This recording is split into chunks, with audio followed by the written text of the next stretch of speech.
All right. Welcome, everybody, to the Unnamed Production Company. I cannot remember if this is our first live streamed game. I think it might be. But we decided that we were going to try it a little different today. Go live with our fifth session of our basic fantasy adventure, Hot Springs Island, run by the one and only Caleb. We have, in case you haven't been following along, we have picked up a new player. We have Karen, who is playing Jokashia, the human ranger, which is very good because on an island such as this, having an extra ranger around will be good. Nate was unfortunately not able to join us last time, but if you watch the session, which I will make sure to link in the description after this is done, and there might be a card on the video as well. I believe there is. Linking to session 4, Caleb did an uncanny impression of Grimwald Underfoot, which we were all chuckling about. And so today, now that the party has settled and established a camp, they now realize that there is a lot of island left to explore. Thanks to a book that was found in the jungle, they now have a basis for exploring and maybe give them the edge they need to survive in the Hot Springs Island. And so this is sort of old school dungeon crawl. It's going to be awesome. I'm going to shut up. Caleb, take it away. All right. Hello, GM Plague, Caleb. We now start our game where we left off. The new party member was found, Jokashia, brought back to the camp. Introductions were made, and we're about to bed down for the night. And I'm going to leave it as anyone wants to do some RPing before the night takes place. Go ahead, go for it.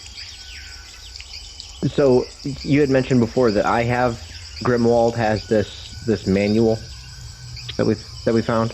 Yeah, it says right on it, the field guide to Hot Springs Island. Okay, so I'm looking at it right now. So Grimwald's got the book open, and I am particularly looking at this very nice map of the island, and I'm trying to locate exactly where we are. On that particular map, you are on HS-13. That's what I thought. I saw that, and I was like, okay, that looks familiar. About whereabouts on, because that's a big hex. Are we in the woods up in there? You are. You are in. Most of the hex was the Black Sand Beach. You are in the jungle portion.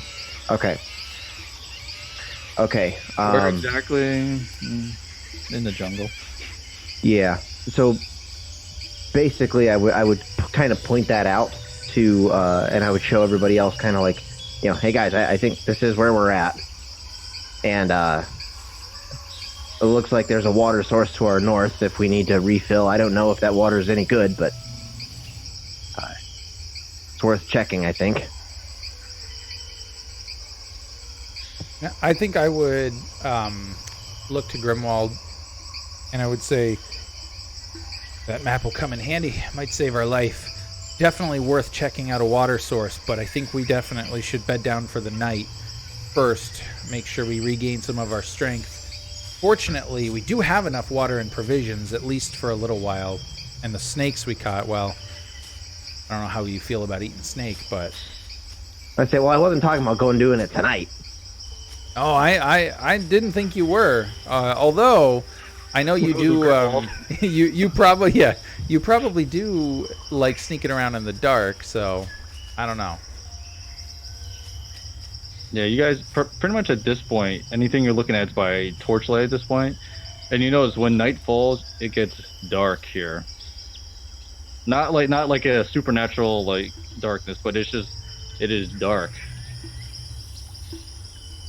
Plus, you're in the middle of a jungle too, which doesn't help.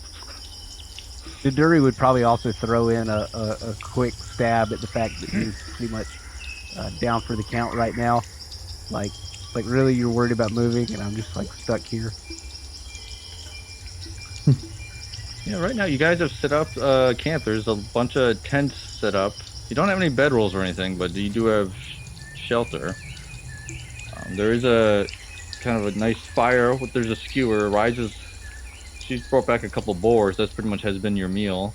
All the water barrels are stacked up. The rations are packed away right now. You don't need them. You're eating the boar.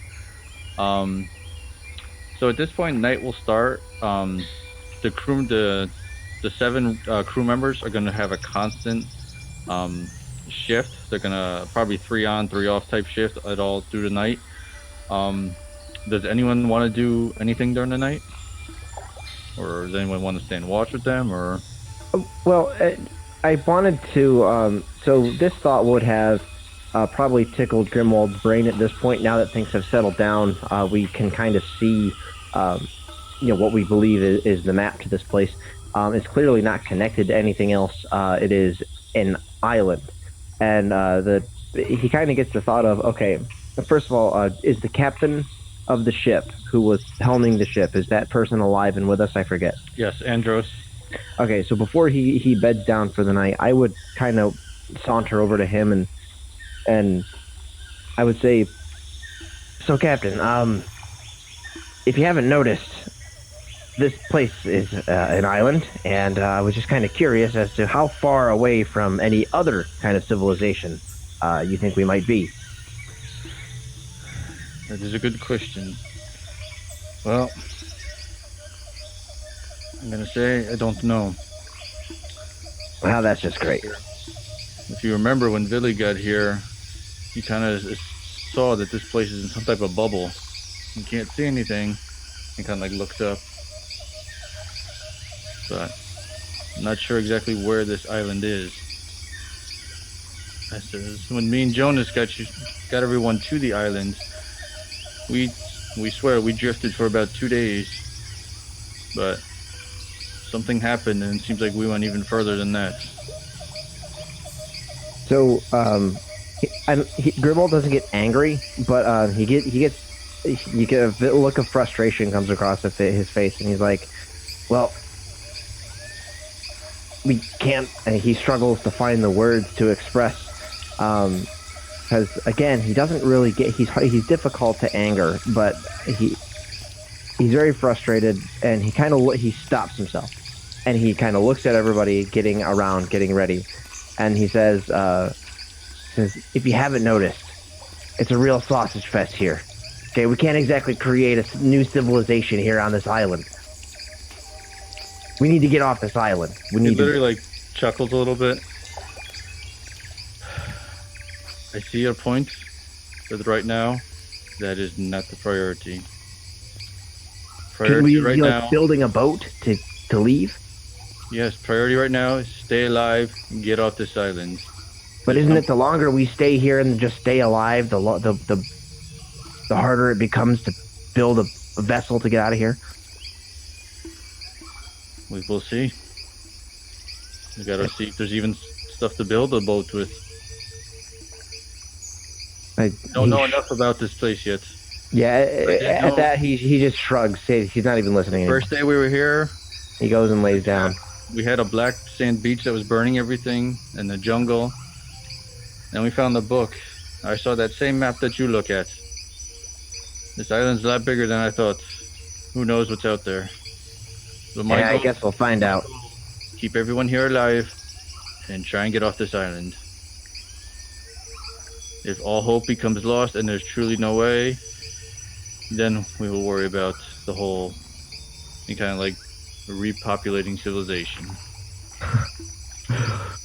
And he just grumbles to himself and lays down at a little spot, unsatisfied with the state of affairs presently.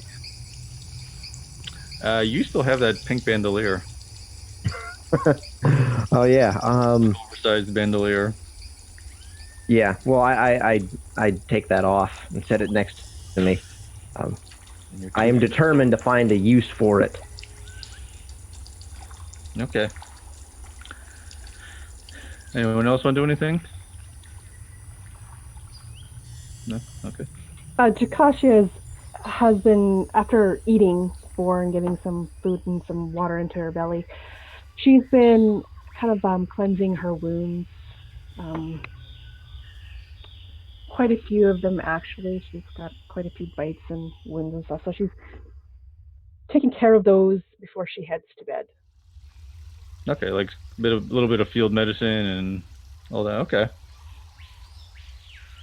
And Naduri and Ivar just are passing out. Pretty much. All right. Yep. So night falls. It's pretty much everyone falls asleep. Th- Now before full night camp, they set up a bunch of torches on like sticks, not like almost like staffs. They put torches on top of them, so that, like they stick out of the ground, they go up high. There's almost like a ring around your clearing. And night goes on, everyone passes out. You can see before everyone goes to sleep, you see there's about 3 of the crewmen. They're kind of like walking slowly around this circle, laser focused on kind of the jungle. Now the visibility past these torches is pretty much none, but it is something. About 2 hours go by, 3 hours go by. There's a loud crash. And I'm assuming most of you wake up, maybe not all of you. The captain comes out, his tent. His armor and his shirt are off, but he comes out. So he comes out shirtless, but he has a sword. What was that? And you see the crew members that were patrolling. They kind of rush over to him. Captain, don't know, something over there. And he's pointing. Into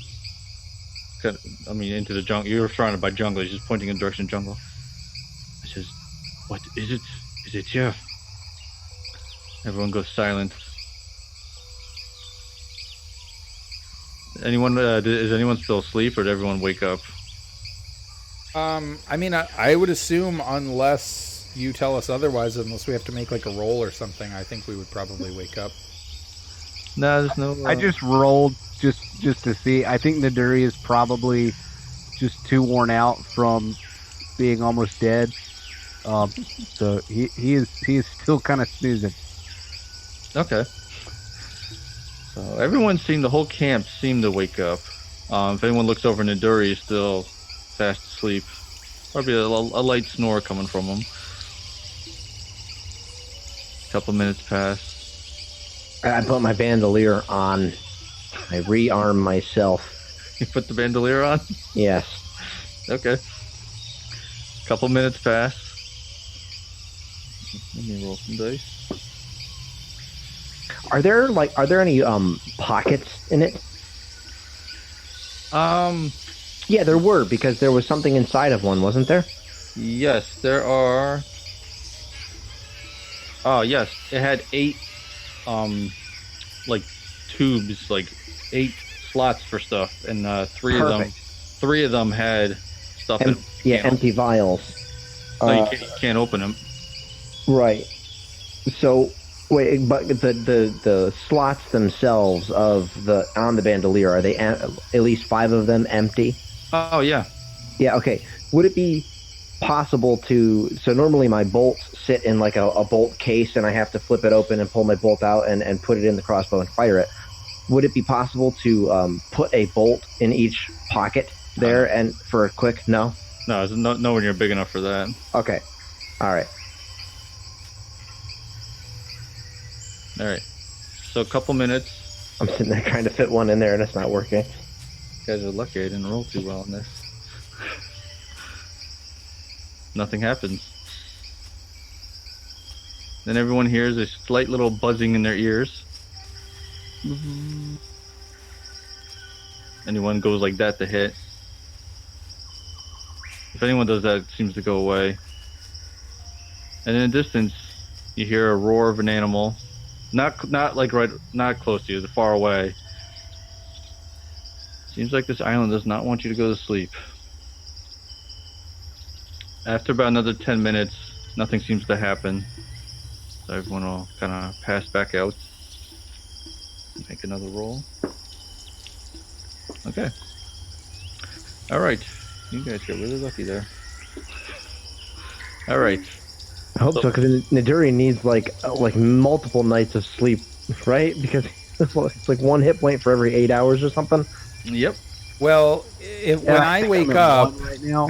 Yeah, when I wake up and if I can successfully pray, then I'll get my one spell again, which happens to be my healing spell. So hopefully I can provide you with some holy assistance, but you know, Brother Tal is there too. yes. All right.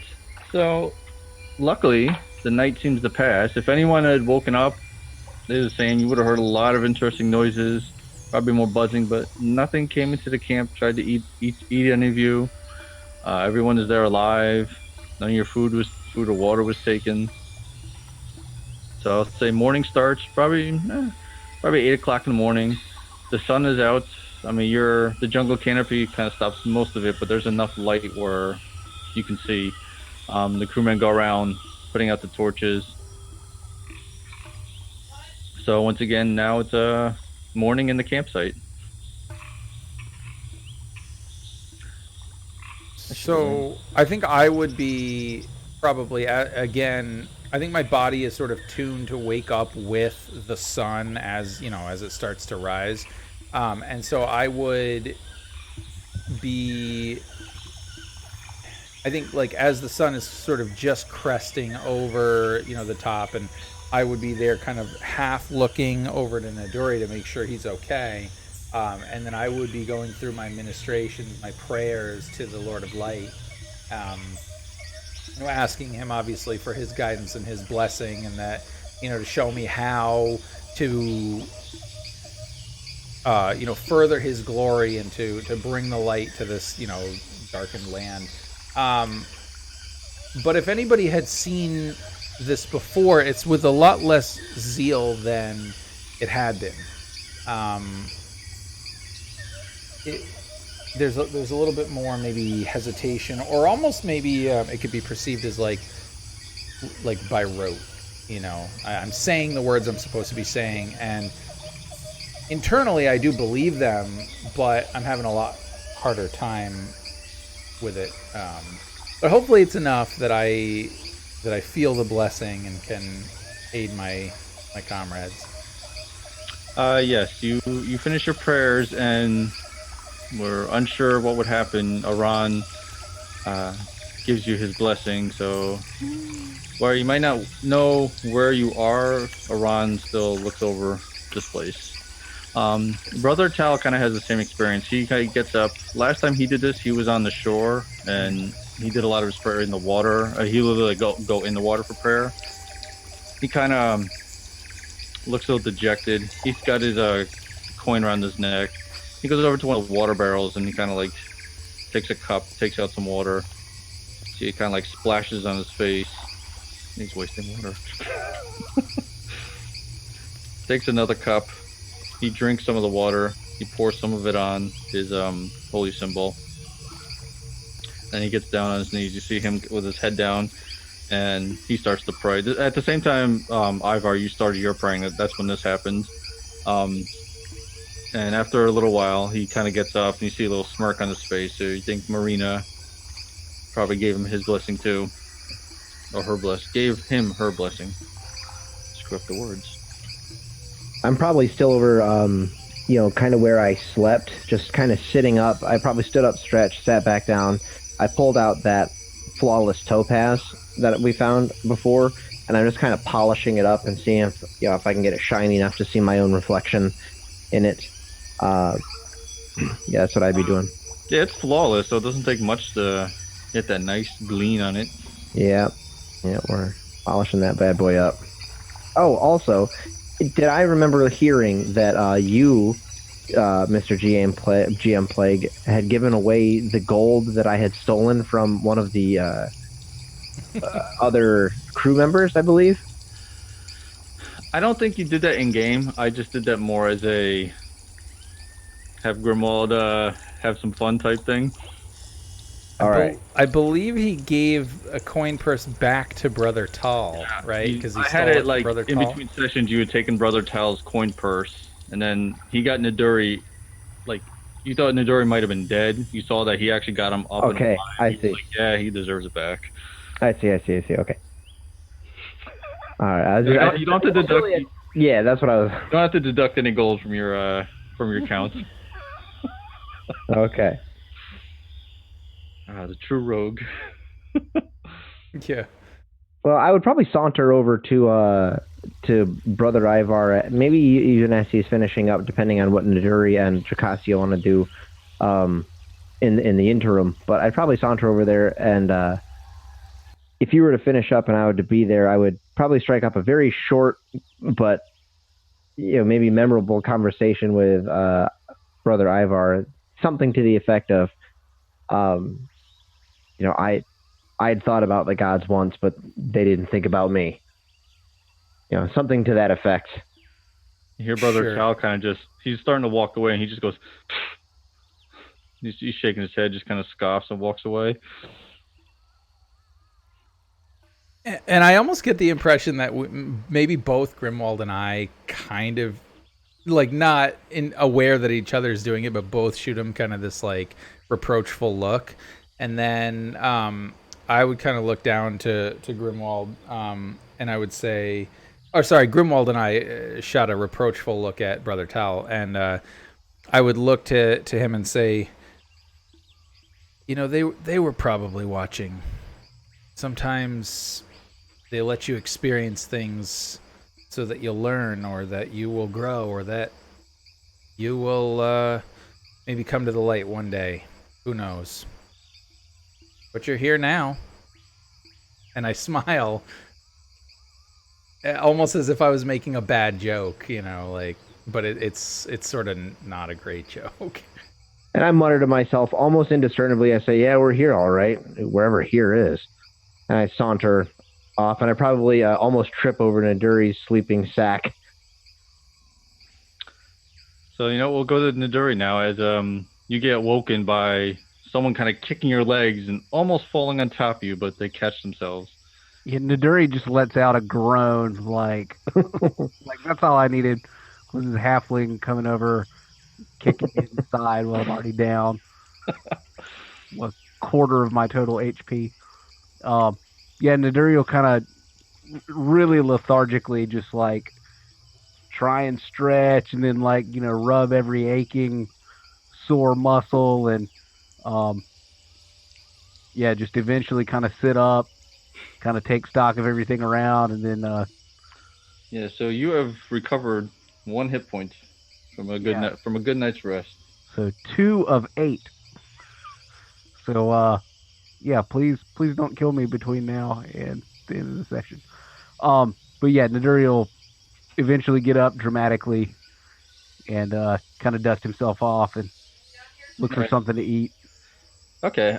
As you get up, you see Brother Tal starts to kind of walk over to you, but we'll switch to Jokashia now. Yeah, Jacasio, when she wakes up in the morning, feeling slightly better than she did when she went to sleep, she would seek out Brother Ivar because she remembers that he carried into camp a bow that he'd found. And seeing as she's lost hers, she is quite interested in maybe procuring something else so that she could help protect herself and the other people here.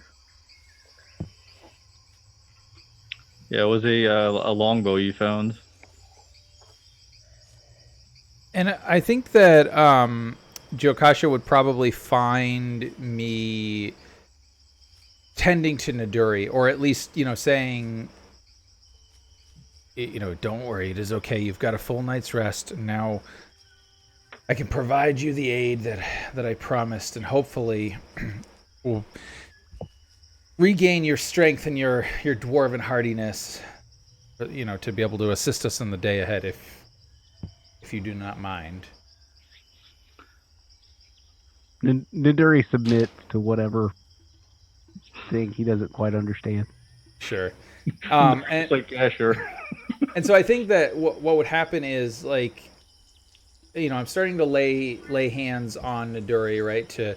And I, my eyes closed, and I'm starting to go through the prayer. And as I do so, I think that's maybe when Jokasha comes up, and my words would falter a little bit, and I would almost stop for just a minute, and so the spell almost doesn't go off. But it does in this case, and you'll regain 3 hit points. You know, Nice. as this sort of burst of light kind of, where normally if it was, you know, a full healing effect, you'd have this big, you know, gold halo or whatever. And this one, it was just sort of a, you know, like a flash or a burst. And then, So I don't become He-Man this time. no, you don't become He-Man, unfortunately. And then I would kind of look to you and say, it's the best I could do in this light forsaken place, but hopefully soon enough we'll be able to assist you more. So Naduri kind of just feels a little bit invigorated and just claps Brother Ivar across the back. Just totally stoked to be almost completely back together. Nice. So some of your wounds have some of your wounds have knitted. Some of your muscles do seem more relaxed. You can stand and walk now, and it doesn't, like, not everything in you hurts, but you can still feel like you still got some open wounds. Well, not they're bandaged, but not every wound has been healed. But you actually feel like you got a night's sleep now. Naduri now has a great thirst, so I bet. And so I would imagine, seeing that Naduri is kind of back to his old self, I would push down the sort of annoyance, not at Jokasha for showing up, but at my own self for not being able to bring off the prayer the way I wanted it to and provide as much aid. But I would kind of slowly raise my head, and I would look to Jokasha. Nice to be able to look somebody sort of eye to eye, right? Not always looking down at someone. And you know, and I would say, it is a pleasure to see you again, Jokasha. What can I do for you this fine morning? Sorry to interrupt you, brother. I didn't realize you were busy. I'm not sure how to really. I'm just going to say it. I saw you come in with a bow. I don't have one. I would really, really feel more comfortable if I had one. I could protect better. Not that I'm saying that you guys need protection or anything, but you kind of do. And as you're kind of going on trying to sell it, you know, you can see this like smirk kind of coming on my face, like I'm trying not to laugh, and then I say, yes, well, I certainly have no use for it. And as I'm reaching down, because I imagine I'm sort of right next to the bedroll or whatever, or just the sand where I parked my body last night, I pull it up. It's a longbow, and so I kind of look to where Grimwald would be, and I'm like, well, he can't really use this, so sure, I suppose, and I hand it over. Am I within earshot of that? It's taller than Grimwald easily. I- Yeah, you probably heard that. All right, I just raise a middle finger. So, like, I'm just facing the other direction, but you see me raise my middle finger to you. And I would look over and I would say, you see, he raises his finger to the sun god in salute. Something like that. Knowing perfectly well that's not the case. All right. So at this point, you see Villy, the mage. Once again, he's in that black robe with the moon and stars on it. He comes out of his tent. You see him he does like a stretch. As he finishes his stretch, you hear like a humming start, and once again you can see this just like an aura of like energy just surrounding him. He just kind of looks around. No one in particular, but you see he like nods to a couple people, and then he walks straight for the statue. And you can see in those bushes that were next to the statue, he pulls out something from there. It looks like it was some type of like a cooking pot. Maybe not exactly one made for cooking, but it's like a pot of some type. And he pulls it out. You see him lift up the lid. He looks in. He nods, and he kind of like slides it back to where it was. And then he starts kind of going back. He kind of goes back towards his tent. And then Andros and Ryza both kind of wake up at this point. They come out. Um, the camp is pretty much alive. Ryza starts cooking up some of the snake that was brought in, it's just as like a light meal. Um, all the crew starts refilling all their water skins. Um, and now pretty much it's the day has started. I put my bandolier on. Oh, okay. You have your pink bandolier. Yes. Can't forget that. All right. Duri totally smirks at the pink bandolier. Yeah, it's a nice pink bandolier, but it's like it's made for a human. So the little halfling's wearing it. It's dragging behind him. That combined with his, well, it's a human longsword, but for him it's like a two-handed sword. So he's got this oversized bandolier and this two-handed sword. Just pretty much always has kind of a comical look. Now I can use the longsword though, right? With two hands. You can carry it. I was fairly certain that at least according to the basic fantasy rules, it's like yeah. Okay. Humans and elves must wield large weapons with both hands, but may use small and medium weapons. One halflings may not use large weapons at all, and must use medium weapons with both hands. So I can use the. It is a medium weapon, yeah. Yeah, it is a long sword, but for you, it is like a two-handed sword. Yeah, exactly. Cool. It's just you carrying this thing just with the bandolier. Just probably looks very common. Yeah. It looks like a great sword, but in reality, it's not. All right. So you see Andros and Ryza, they're talking to each other. You see a lot of like points. You see a lot of shrugs. Then after about a minute, the conversation stops. Ryza just kind of stands there. Andros starts walking over to some of the crew members. You see him saying something to each one. I kind of walk up to him and I show him the map in the book. I said, "Does this help?" He points his, yeah, it's what we were just talking about. What to do, where to go. Kind of, may I? He has his hand out. Yeah, I suck at this stuff, so. Yeah, so he takes it. He's looking at the map. Pretty much our choices is to go. Oh, hold on, there's a kid. Kids popping in. All right. Well, what was it? Fireworks last week, right? Like, oh my God. There's always something. Yeah. That was crazy. I'd probably head over to Jocasia and ask her how proficient she is with her longbow, because I myself am interested in the ranged type of weapons, and so I was trying to strike up a conversation with her about the art of ranged weaponry. So as you start coming up and asking her questions about bows and all manner of that, her eyes would just kind of light up a little bit, because this is her thing. She's all about bows, and if you give her any time whatsoever, she is going to start talking your ear off about what makes a good bow and how you make a good bow, what arrows you need, and all sorts of things. So I'd probably, after a certain amount of time, start to back away slowly. Just trying to get away from well, I did not expect that. Without being rude, be like, yeah, well, I think, there's a thing. I'm just gonna, yeah. I got this thing over that way. There's something there. And she's like, sure.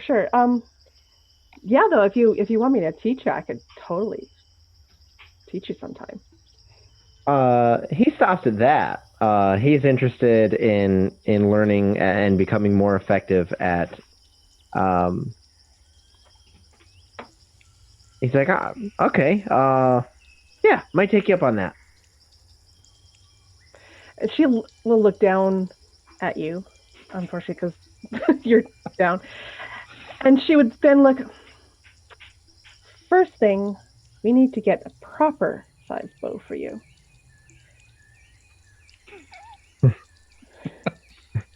He's like, yeah, and he's like, clearly, like, I don't have this in my character sheet or anything, but I'm beginning to think that Grimwald might have some kind of complex, like that he's got a longsword, he's got an oversized bandolier, like he clearly wants to run with the big boys. So her saying that maybe that irks him a little bit, or lights a fire in him. He, uh, he's like, I can handle any size bow. We'll see about that. And I think at this point she'll turn and she's noticing that Riza and the captain had been talking, and Riza had started to walk away, and she's going to head over to Riza. So I believe Riza had a bow when she came into the She camp did, last night. yes. Yeah, so she's going to head over that way. Talk to her about getting some arrows, if there is such a thing. Oh, if you brought that up in our conversation at all, uh, then I would have probably mentioned like, yeah, I've got these 60 arrows in my bag that we found with 60 bolts, and Well, I think they're in like a crate now, I think. oh, are they really? Yeah, so I would have, like I said, if that had come up. Yes, so maybe I would have said something about that. I need to get some arrows, and I was turning away to walk towards where Riza is, and maybe Yeah, you suggested that. yeah. Yeah, Oh yeah, we found some. perfect. And she will go towards whoever's in charge of the crates, and There's no one in charge, no one guarding it. Well, maybe there should be some type of accounting. No one is. It's more if you need them, take them. Yeah, I think it was 60 arrows and 60 bolts. Yeah, equal opportunity ranged. okay. So I still have my quiver because that was one thing that didn't get lost in Yes, that's the right. thing. I would fill up the quiver. Okay. Is that 10 or is that 20? Can fit in the quiver, Tito. Oh, top of my head, I don't. I think it's 20. Sounds good. 20. Yep. Perfect. All right, we'll go back to Grimwald and Andros. Yeah, so Andros would have taken the book, and he starts looking at it. He says, well, on this map, we only have about 2, maybe 3 different options. You see him like look in the direction south. He's like, not much there. That looks like a cliff. Like the coast is a cliff there. Goes deeper in the jungle or head north. And you see he points to the map and kind of shows you some type of body of water there. It's on the coast. You want to find a boat to get out of here? It might be a better shot. So he walks over to the rest of you, and he's holding the book. And he kind of like holds it. He's like kind of coming. He's walking over, kind of like holding the book like this. Goes, all right. And he's pointing to where you are. I'm not gonna do it, but he like points to the hex you're on. He points to one below. It says, I might send some people down to scout that. That looks like it's just a cliff coast. Probably nothing there. And that looks pretty close to some, that's lava on this map. I don't know if we want to go that way yet. He goes, go west. Nothing on the map but jungle. See him kind of like shrugs, makes his face like, maybe. Says if we go north, it's more coastline. Looks like there is a body of water. He says, I don't know if you can read, but he points to like the thing on the inside. Did you look at this though? It says that body of water, the whale graveyard. Well, that doesn't sound sanitary. Could be food.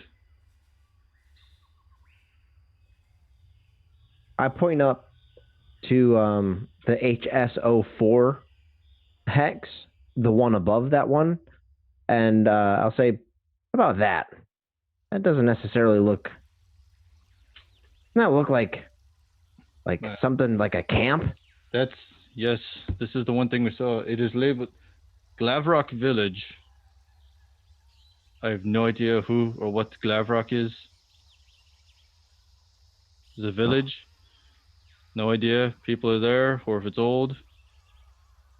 There is a village. Well, You see, like we do have to go through this graveyard, though. Well, I have intimate familiarity with how hot those black sands are, and so I don't. I tell them, listen, I don't want to go up through that black sand. We're gonna have to skirt around the jungle on the. We can go on the edge of the cliff, but I don't know. I don't want to cross over that body of water if it's a. Are you talking about still in that same hex, but on the jungle cliff side? Yep. Okay. Okay. And Joe says, should check out the body of water. You never know. Yeah. Yeah, you're right. He looks at the rest of you. What do you think? He kind of looks at each of you.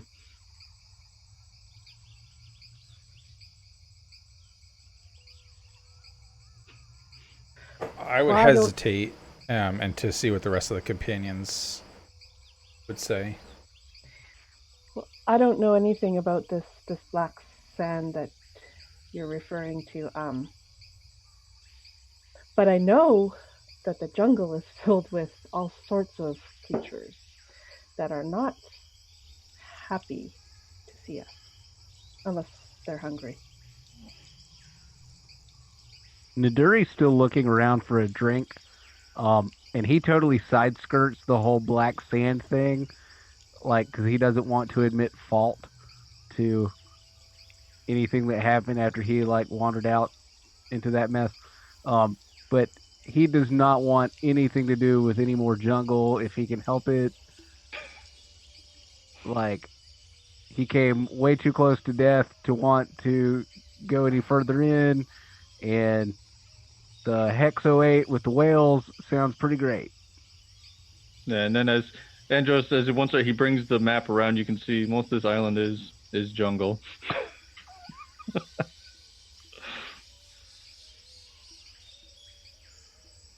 So I would kind of are we still camped out near that great big statue, or did we move on? Yeah. No, that's where you are, yeah. Yeah. So I would be kind of looking at that, and then I would look back to my companions and to Captain Andros, and I would say, chances are that a civilization was here at least at one time. If they've built a great big statue, perhaps there's still sentient life forms on this godforsaken island. The way I see it is we either need to find a village, or we need to procure the wood and supplies necessary to craft some sort of ship to get us off this island. Unless, of course, you plan for permanent settlement, which was not my intention. No, I'm not planning to stay here as long as possible. Did not want to do that. So the way how long it'll take. I says, I do say. He looks around. We should keep this camp as long as we can, though. We don't know what else is ahead. And I would say, well, I agree. You're the captain, so I'll defer to you, of course, but it seems to me that we ought to organize scouting parties with a goal in mind of either searching for something along the coastline or a possible civilization. Goes, Riza. And she comes back. She goes, yes? You want to do some scouting? He says, you may have to still go hunting later. But right now, you want to scout up north with them? Okay, she kind of looks at everyone. She goes, yeah, sure. Beat staying around here. And then the captain turns to some of the crew members. He says, you two, three, you go south a little bit. Check out that one coast. Do not engage anything. You see anything that's moving, anything that looks dangerous, you come back.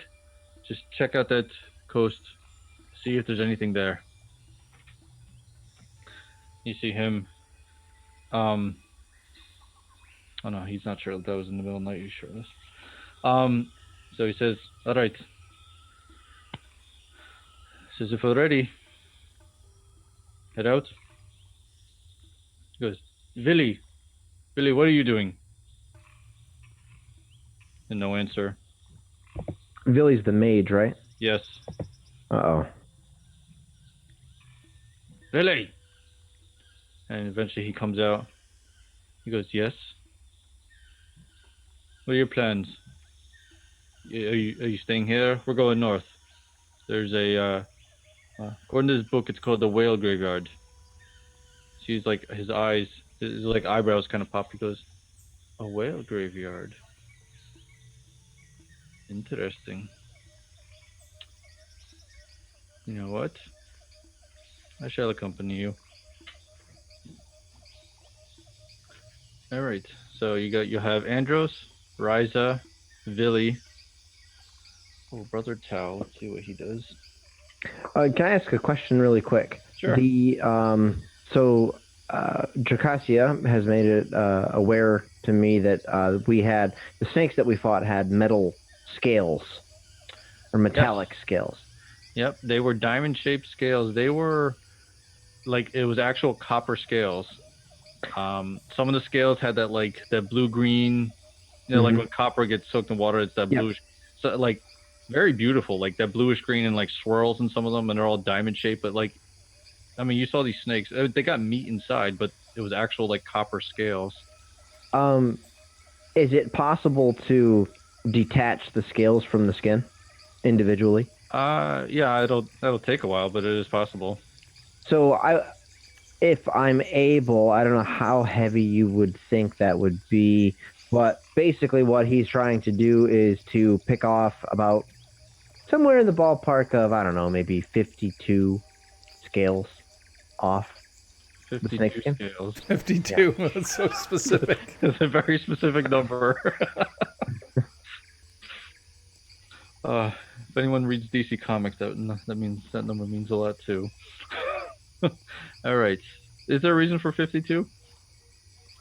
If somebody were to come up and ask me, like I'm like going through a little stack I have while people are like gathering up a war party or not, a scouting party, I'll be like, well, you've played cards before, haven't you? You know what cards are? Yeah, I'll just say it's one of the random crew members. He goes, okay, I get it. 52 cards. Yeah. Yeah, so, and I'll motion to the snake skin and for him to help me peel them off and stuff them away in can I fit any in the pouches of my bandolier? But here's the thing, how long they're planning on leaving soon. Do you want to Well, I'm not going to be carving the faces or anything into them right now. I'm just getting the scales off the skin as quickly as possible. I'll be able to do 52 of them in that short of time. Okay. Can I chop the skin in half easily enough? Or into a manageable size so that I won't encumber me? Yeah, you can. Okay. So yeah, whatever I don't finish with, I cut off a hunk of undetached scales and I stuff it. Like wrap them around your neck? Yes, I will, because they're copper. And I'll wrap it like a scarf around my neck, and that's protection. With the bandolier, yep. Yeah. All right. Oh, I gotta write that down. Has did Captain Andros assign like guards to the camp? Yeah, there's four people or four okay. crewmen are staying at the camp. All right. Brother Tal, like when he was asked, he just kind of like looked up, was like, yeah. He kind of went, why not? I'll go. Um, I would seek out Naduri if he's anywhere nearby. And kind of the first thing I would do is I would say, Naduri, you ever find that drink you were looking for? Did I? It's just water. That's pretty much it. Like, Nope. Yet Not my yet. face totally tells it. yeah. Unless think, you would have had like a flask like in a pouch. That is the only way you would have had any that you No, haven't. the only that you flask haven't Naduri drank had is full of oil for his stupid lantern. yeah. I'll look at him. You could make an interesting Um, drink. yeah. Well, I'll look at him and I'll say, you're, because there's all those weird flowers, right, all over that like statue or Yep. near that statue. Yeah, I would look to that and I would say, you know, those flowers may have some interesting nectar. Perhaps if we return here unscathed, we could look to see if maybe they could make something if they're fermented. As you say that, Villy kind of walks up and goes, "Yes, I am making some tea right now from the flowers and the seeds." So I imagine the scene where Grimwald's right there. He's got the stupid copper snake skin around his neck, and he looks at Brother Ivar with almost these judging eyes, and he's like, "You're a member of the church." And he kind of walks off. And as he's walking away, I imagine I would get this sort of strange look on my face, and if Brother Tal was nearby, I would say, Brother Tal, do members of your order not drink, not partake of the holy spirits? Drinking's very encouraged. Holy Spirit. Yeah, I thought so. And then I would look back to Naduri and I'd be like, so I have two more questions for you. One, what happens to a dwarf when he's gone without alcohol as long as you have? Oh, dwarven ale withdrawal.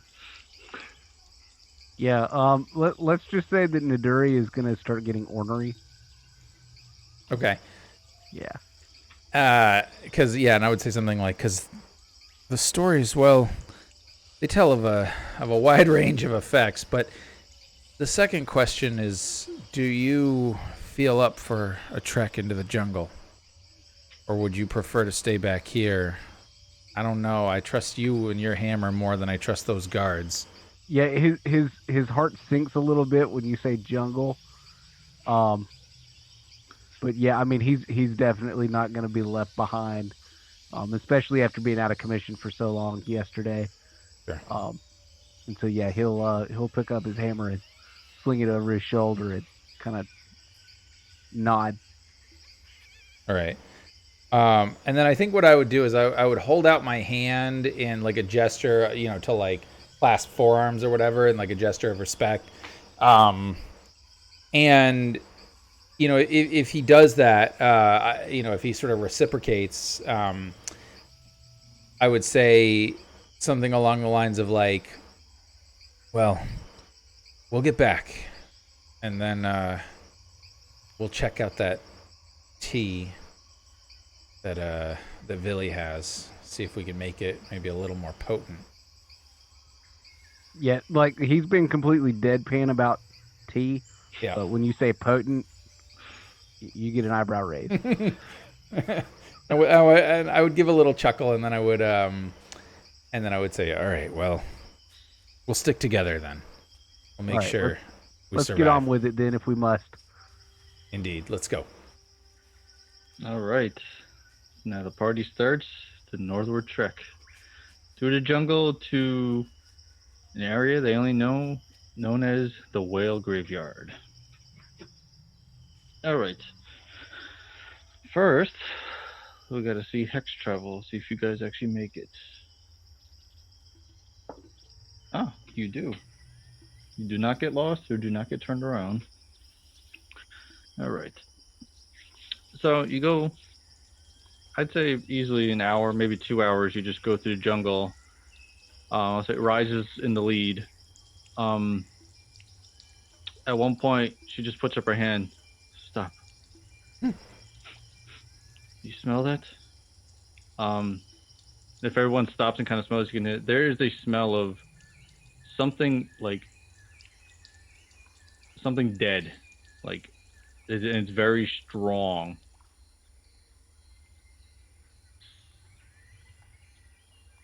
And after like a minute, it's almost like nauseating. You like walked into like just a miasma of like death stench. So By our like best rotting estimation, corpses. Oh, go ahead. sorry. By our best estimation, how far are we from the place called the Whale Graveyard? Like Um, within sniffing distance? That's pretty much what I'm. distance. Like, um, could this be emanating from there? if you're, yeah, I mean, you've been. I'll say you've been looking at the map the whole time. You are heading that way. According to this map, you're not too far from it. Okay, then I just say, like, yeah, it's probably the rotten stench from the place called the Whale Graveyard.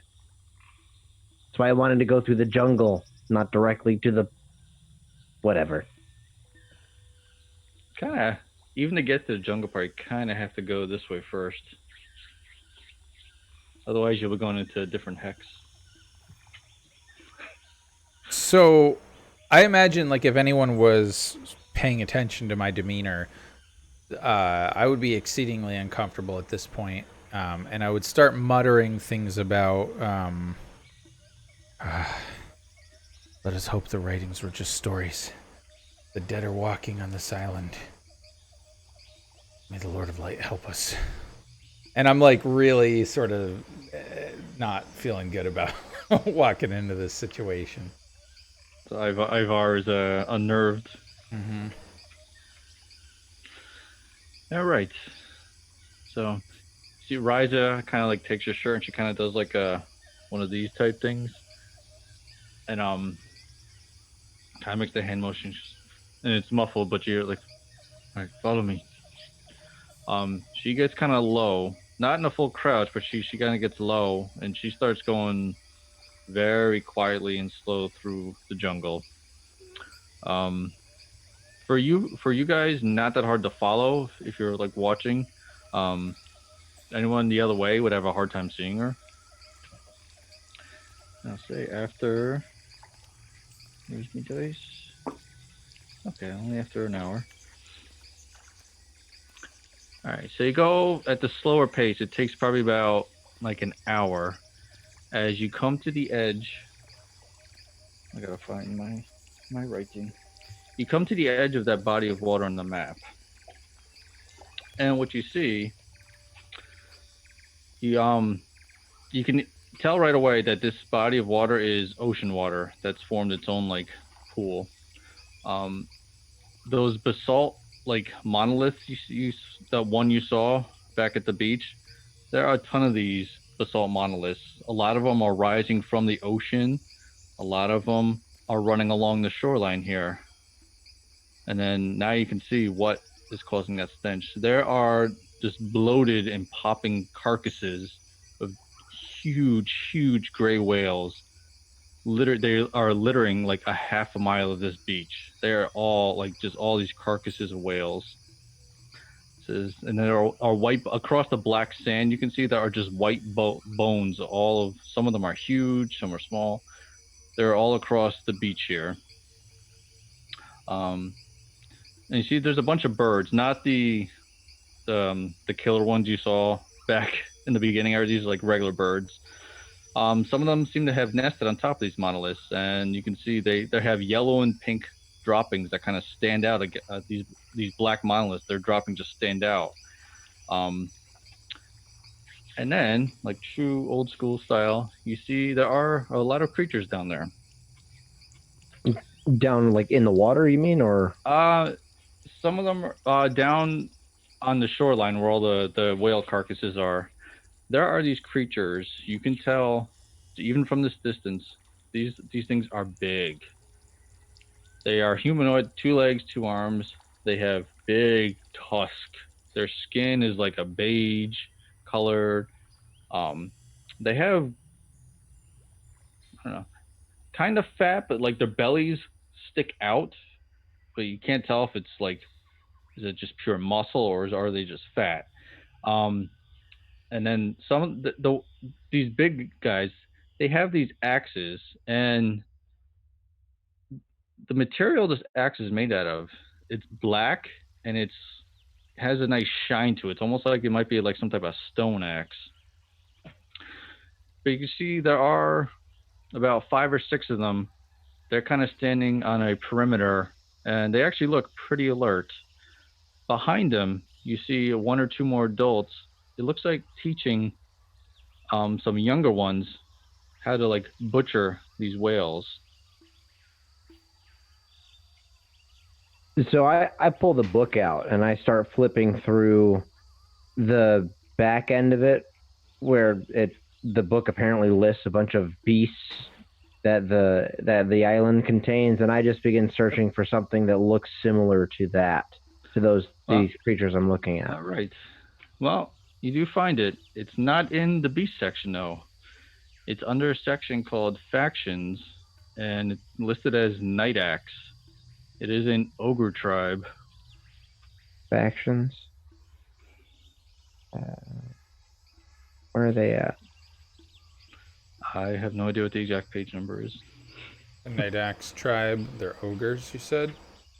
Yeah, that's what the book tells you. It's the Night Axe tribe, and it is Sure. it's a tribe of ogres. Oh, there they are, Night Axe ogres. But you can see these their tusks are like huge. They're not like, if anyone had your previous life had seen like ogres on other adventures, these guys are, they're a little bit, I mean, you can tell, yes, they're ogres, but they're bigger. They just look flat out meaner. Their tusks are big, their bodies are just thicker. Their weapons, I mean, this axe is probably almost as tall as they are. I would hand that section, that book, either to Jocasia or Brother Ivar, who would be much more apt at discerning the meaning of all this. Probably the ranger. I'd hand it over to her. Like, well, this is what we're looking at. I found it. Yeah, and you can see, like I said, there's a couple of the big ones seem to be almost standing up perimeter watching, but behind them there are, it's interesting, it's almost like a gentle like family thing. There's these older ones are teaching these younger ones how to butcher this whale, but they're not yelling and like whipping them, pushing them, being brutal. They're actually being very, you can tell like one of them is like talking to the youngster, like talking his way how to do it. You can see giving him like a pat on the back. It's almost, it's an interesting sight. I'll just put it that way. But you can see there's the ones with the axes. They're kind of standing perimeter. You can tell they're keeping kind of an alert watch.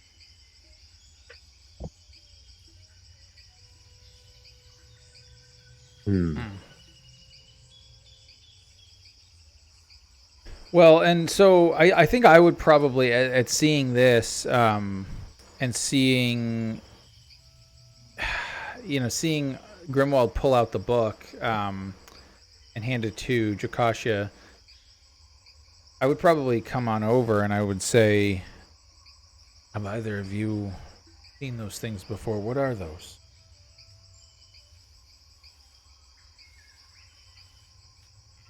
Okay, sorry, I had a kid there. What was the question? Oh, I was just looking to either Grimwald or Jocasia, asking them basically, what are those things? Ah, okay. And probably Jocasia would be right in the middle of reading some paragraph about them, and I would say there's some kind of ogre that lives on this island. I don't know anything about him. Well, I handed it to the ranger. Yeah, and Jocasia is definitely, she's trying to read, you pointed it out, so she's kind of trying to piece together the words on the page and figure out what it all means for us. All right. Yeah. You're not gonna get much. Make a. You know what? Make an. Ooh, is it the intelligence or wisdom? Let's just do an intelligence check, and it's. Ooh, Sam, is that roll under or roll over? Well, I think we were going to use the optional Charges. rule in the back on page 153 of the book. So it's roll at or over. Um, and for For level 2 level 2, it's characters, like you a have 16. yeah. Okay, so I would roll and then add my intelligence modifier. Is that what? Yeah. Do rangers get any Oh, special kind of like bonuses for identifying certain creatures or no? This is the more seeing what you can get from the book in a very brief time. Oh, okay, yeah. okay. So I got an 18 on the dice, so that is a total of Nice. 19. Oh, okay. All I'm a right. So what will I speed get? reader. All right. All right. What you get from this brief is that this tribe of ogres seems to claim the whole, like the northern end of this island seems to be their territory. They are based out of that Glavrock village, and they are led by an ogre who has the name Glavrock. You can see that their weapons, those axes, are made out of obsidian. They seem to have people who can craft that with their bare hands. You see mention of like bone magic. And interesting. Now this book is also written from like a trading company. You don't know where they are located, but it was like an expedition from a trading company. There is a paragraph in there that says that they have become less openly hostile towards people in their territories. It says a lot of people are still killed, but it's not a guarantee like kill you on sight.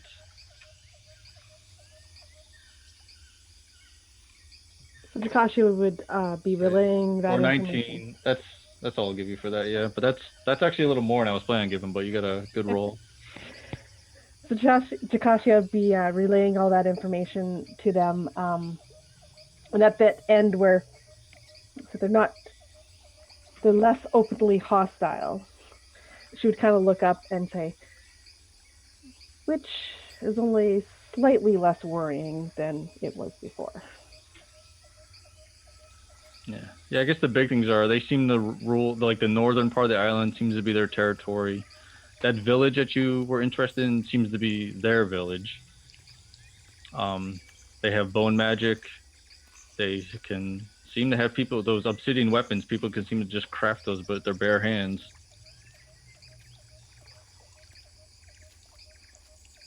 Hmm. I'd say it's probably. I don't know. We should avoid them at all costs. I don't trust that they won't just murder us. I mean, look at them. I say very judgmentally. Out of character, would any of us have run into any ogres on the mainland prior to the trip? Obviously, these are all going I'd to be say different. one of you had to have been like some type of adventure or ran into them.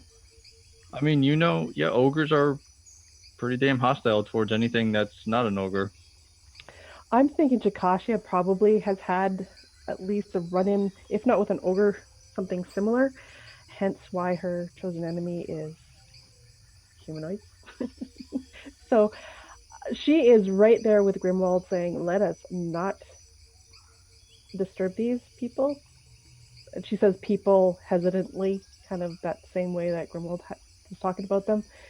And let's maybe keep a better cover Uh, and go around. As everyone's saying that, like these are ogres, like you see one of the ones teaching a youngin how to cut, like big beaming smile on his face, kind of pats him on the shoulder and gives him like a big hug, like good job. Is like I'm assuming all this whale meat is like rotted, like disgusting flesh, right? Actually, surprisingly not. That smell you win, it's very like fresh, like Oh, okay. um.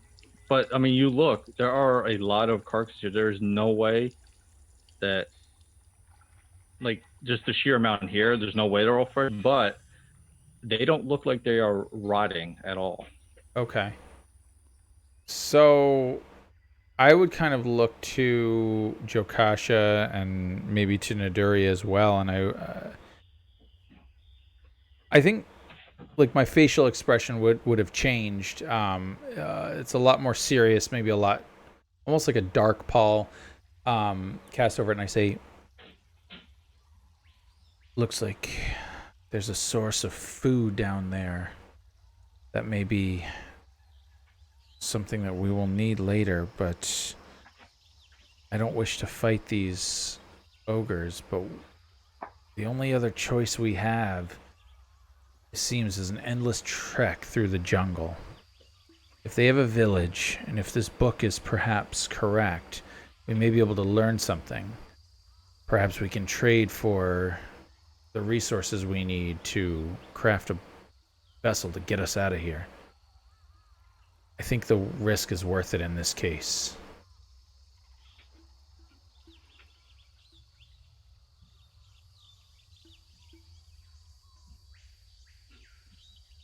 Naduri just kind of nods around, like looking in every direction, but just really does not relish in the idea of going deeper into the jungle to get where we're going.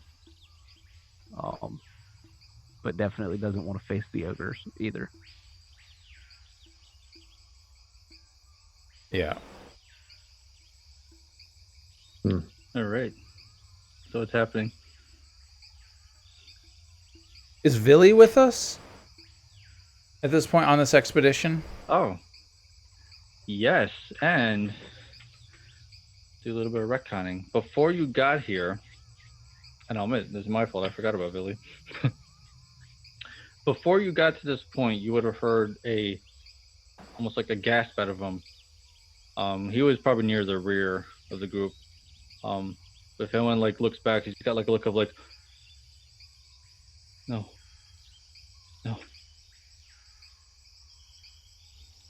Seem like looking around. Go on. It's gone. You see him, he like cast little like cantrip, and it's like the one you saw before on the boat, like the little cantrip. He's like, it's gone. And you see, it looks like he's about to turn around and walk back, but he kind of like he puts his hands up and he stops himself, and he like looks up, sees everyone kind of like looking at him. He's like, the power's gone. Don't know. It's permanent. The power's gone right now.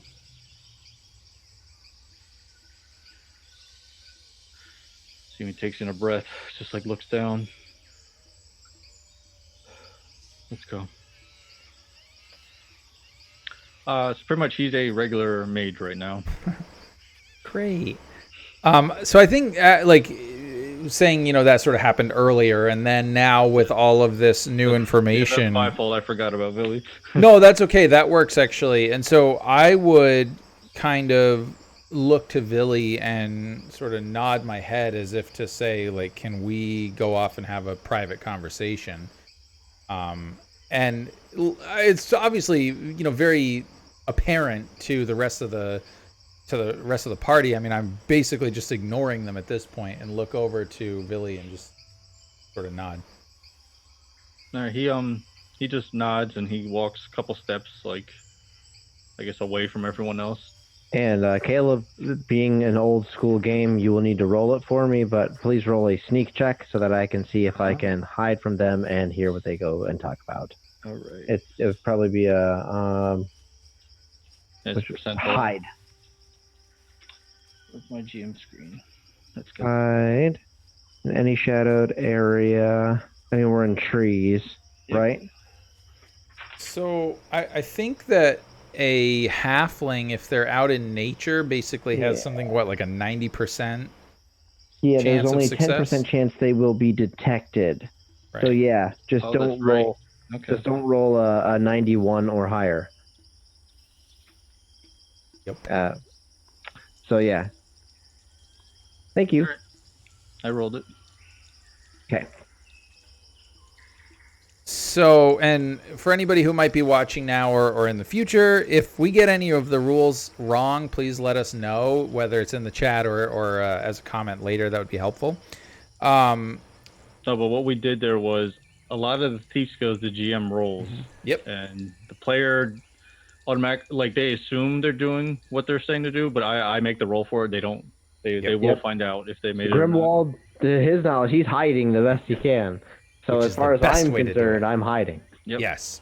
And just for anyone who's not sure, the role, his chances are so good because he's a halfling. That's a halfling trait in this case. So, yes, but if it seems as though Villy caught my eye and sort of was like, yeah, okay. All right. So, yeah, I would make my way over. And obviously, I'm not actively thinking that anybody's going to follow me, but I'm not like looking around to make sure that I'm not followed either. I'm sort of focused on Billy, and we would walk off a little ways. And if I don't immediately notice anything, anybody standing right there, or whatever, then I would continue my conversation with them. Okay. I mean, there's no one Yep. no one walking down where Yep. you were. Okay. So I would say the book that Grimwald has mentioned something about this clan knowing blood magic. You ever heard anything about blood magic? Bone magic. Bone magic. Sorry, bone magic. He looks at you with a bone magic. I don't know anything about bone magic. That sounds very, how do I put this? Very tribal, very, it's not something that's studied. So I guess my answer is no. I don't know anything about bone magic. As I suspected. It's something that may be worth investigating a little bit more, especially if you are not experiencing the, what would you call it, a surge in your abilities and your power. You see him kind of looks at you, gives like a slight, like you see like a flash of anger go across his face as you say that. Goes, yes, whatever happened before seems to have left. I don't know if it was a temporary thing. I don't know if it was based on proximity to something, but whatever it is not there. It is, but I am not helpless. Oh, of course not. But perhaps denizens of this island may be able to tell us more, whether this was proximity based or otherwise. And if they have a type of magic that may be unknown or rare to us in the mainland, this could be something worth at least investigating. Wouldn't you agree? Very much so. This is a very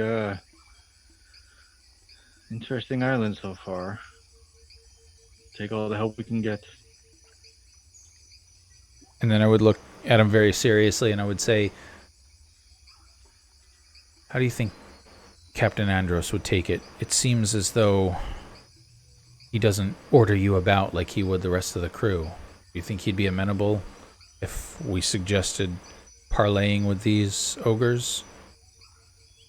When you say anything about Andros, he kind of like gives a little chuckle. It's like, Andros and I are very old friends. I came along in this voyage, but I am not one of his crew, so we treat each other as equals. Actually, Andros is with you guys. He did come. Oh, he did. Okay. Yeah. So then, as you say that, you see Billy kind of like looks to make sure like Andros isn't standing right there. Right. Okay. Yeah. Oh, but he didn't come with me and Billy on this private conversation. Okay, there, right.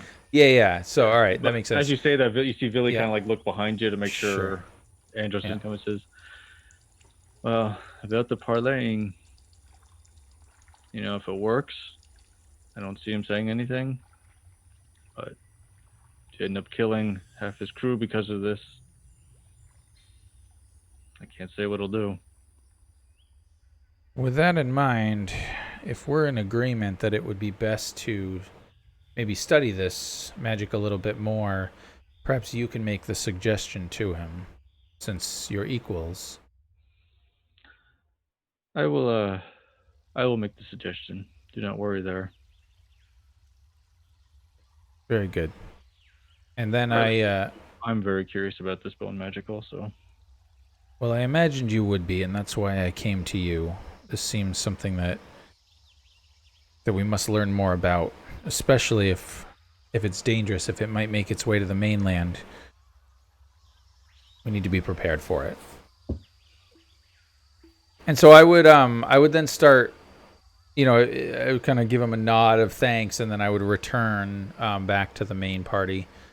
And I would stay silent, waiting to see if Villy does actually suggest a parlay with these creatures to Captain Andros. All right. So as you head back towards the party, Grimwald, you did hear all of that. Okay. Yeah, and I rolled either I I have 002. Oh wow! either I made it back to the camp before them, or they got back before me, and I just kind of came strutting out of the woods, and I say, I was taking a leak or something. Yeah, I'll say like before you could tell like when that conversation was going to end, you started like Yeah. you might not have caught the last sentence, but you caught the whole gist of the conversation. And you started heading back. Got it. So Ivar and Villy, you head back to the main party. Grimwald's off taking a leak. You can see. Yep. Villy comes up, says, "Captain, I have to ask you something quickly." And you see, as Andrew starts walking towards him, you see Villy kind of look to you, Ivar, and he like gives a nod.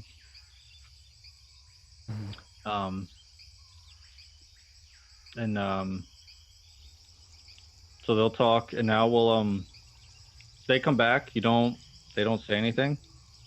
Like whatever they had their own agreement. And now we'll go back to where we were on the edge of this body of water, the whale graveyard. Quick retcon. All right, so you see, I don't know, all in all, probably 12 ogres, about 5 like guards or warriors, about 4 kids, 4 or 5 kids, and then a couple adults seem to be teaching them the ropes of how to butcher the whales.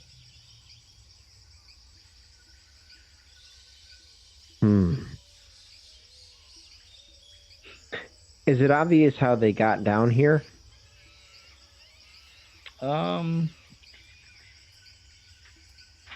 Like, I'm just looking for any signs of a path that they walked down or whatever, wherever they came from.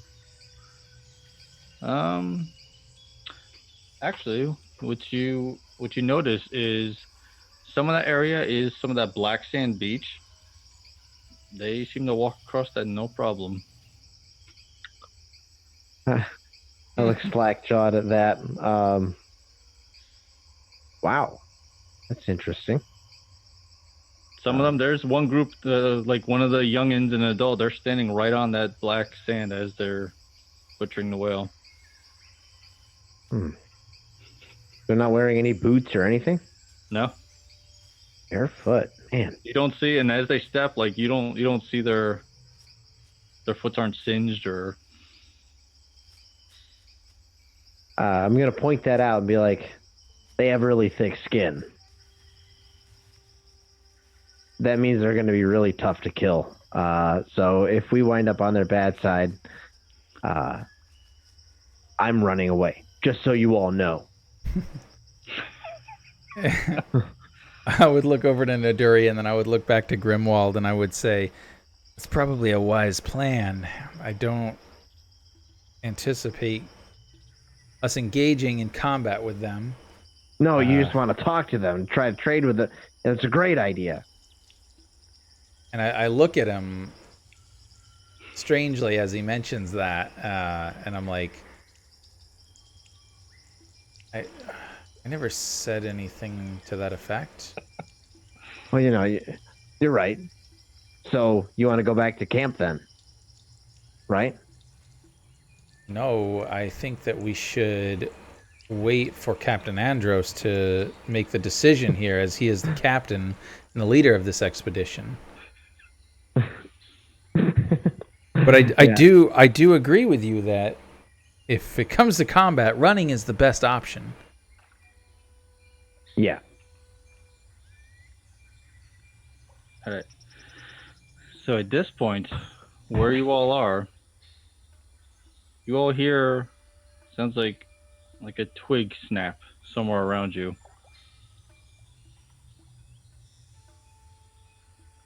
And then you hear it again, kind of the opposite side. Like if you all turn to where the twig snapped, and you hear a snap from behind you.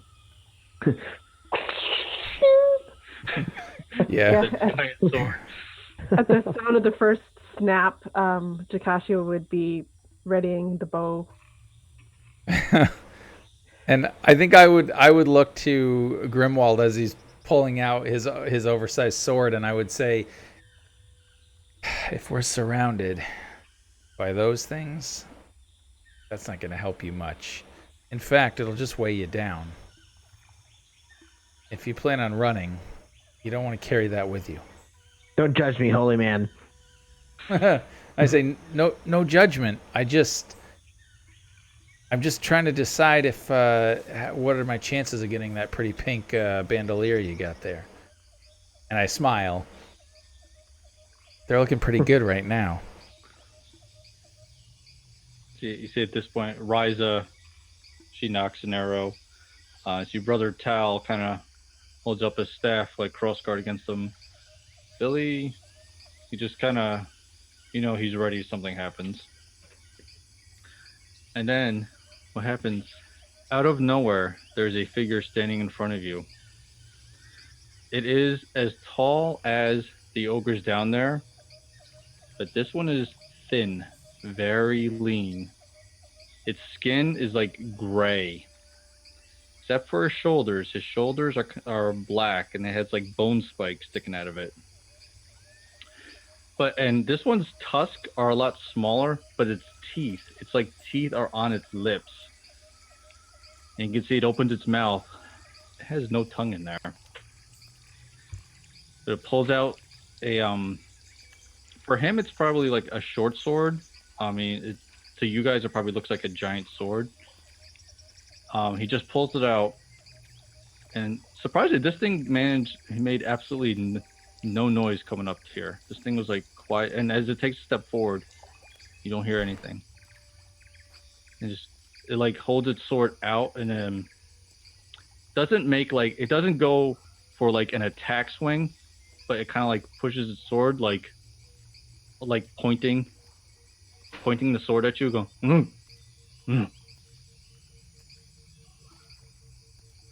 It takes another step forward. Is he sort of like are we sort of interpreting this as a hostile gesture, sort of like leave, like get out of here, or I mean, him walking towards you is probably kind of on the terrifying side. Just the way this thing, it's tall, it's got this teeth on the outside of its lip. sure. In the book, it's the Edgesworn. The picture there, that's pretty much what it looks like.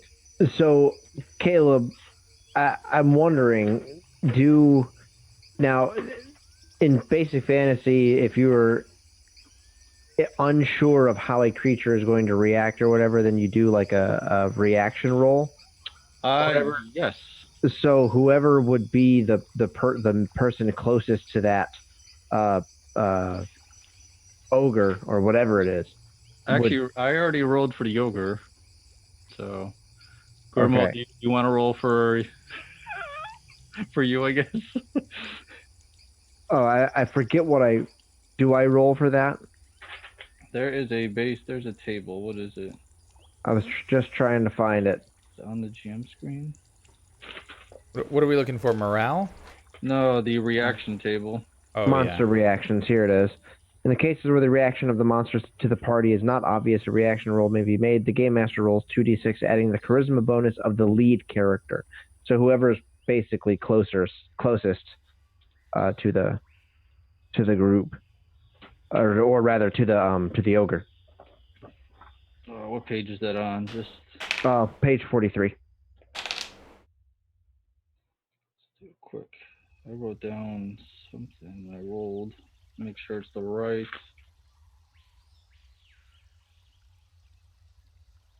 Yeah, okay, I did it right. All right. So who wants to make the roll for you guys? Do we roll for that? I mean, I already rolled for this guy. So yeah, it's his reaction, because as far as I'm concerned, nobody else is attacking him. So this is just for his reaction to us. Yeah, Right. I already rolled that. That's why I'm. Okay. All right. So that all right. So the actions that he's taken are based on the reaction roll. All right. Yep. Okay. Yeah, he could have outright attacked you. But he, Yeah. We just kind of. But he didn't. I don't know. I step back.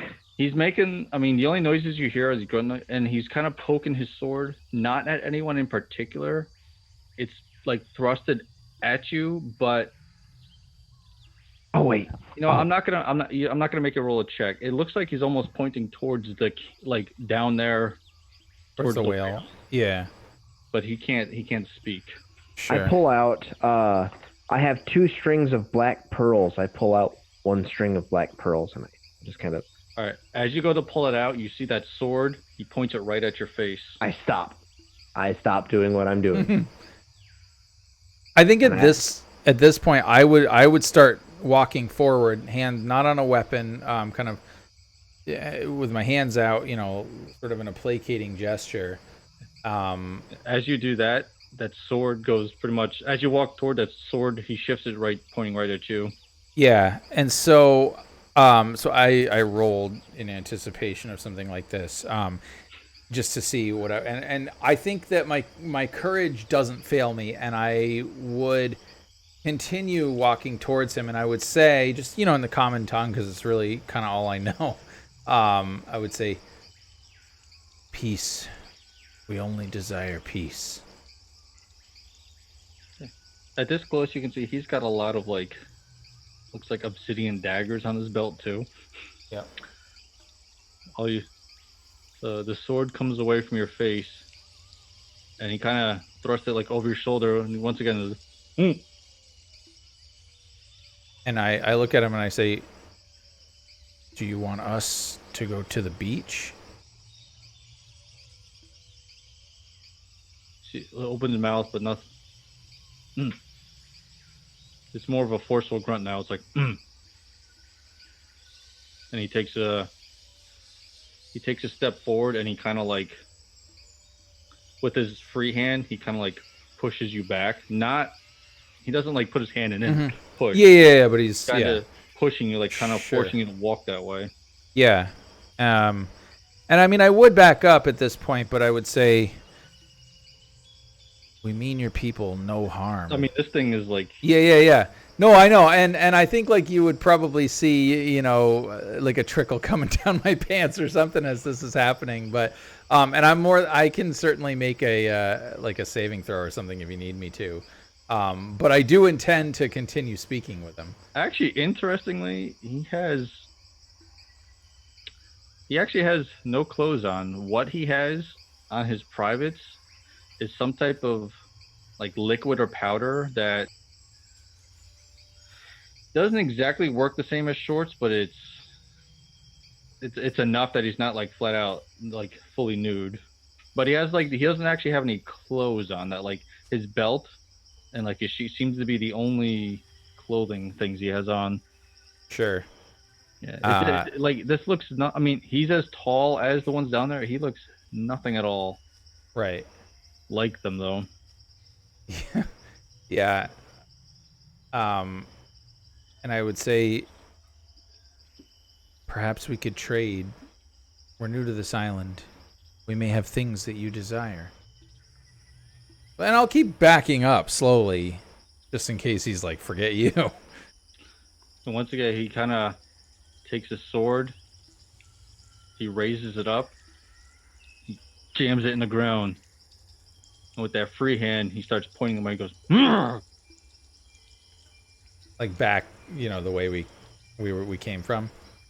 No, back. He's pointing. He's pretty much where he showed up. He's blocking the path back to like the camp, pretty much. He's pointing towards the whale graveyard. I'll Okay. turn back to Andros and I'll just say, or Andaris, and I'll say, I think he wants us to go down to the beach with him. Andros is like frozen solid. Like you see his hand is on the sword. He has not drawn it, but he is completely still right now.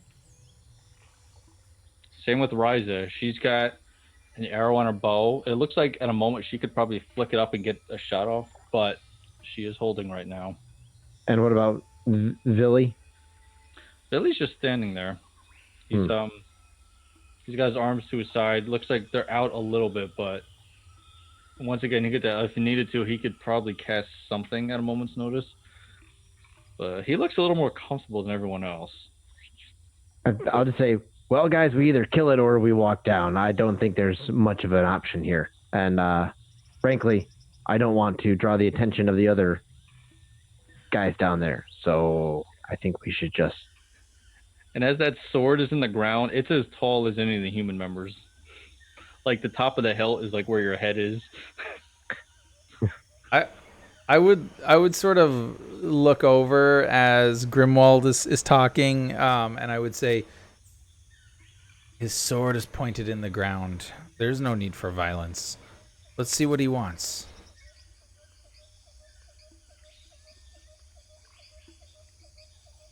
Yeah. And I'll start walking towards the graveyard if he'll let me. He does. Okay. Can I slowly sheath my longsword? You can. You can, yeah. Okay. Naduri will follow, and he'll have his hammer kind of hanging down by his side, not readied really. Okay. Jacasio will also head towards the well graveyard, but she doesn't put away the bow. She does lower it, but it's still there and in her hands. Yeah. And Rise is kind of the same thing, except Rise is kind of walking backwards, keeping an eye on him. Same as Andros. Andros is walking forward, but his like head is constantly looking back towards this thing. I'll say you walk a little ways. If anyone is watching this guy in the back, he picks up that sword, and you see it looks like he takes a step, and he just moves like faster than you could. You can't even register how quick he moved. That's how quickly he seemed to run off. A roger. Yep. Well, we're probably gonna be ogre food, but it was fun while it lasted. All right. So as you go down, now this time you're pretty open.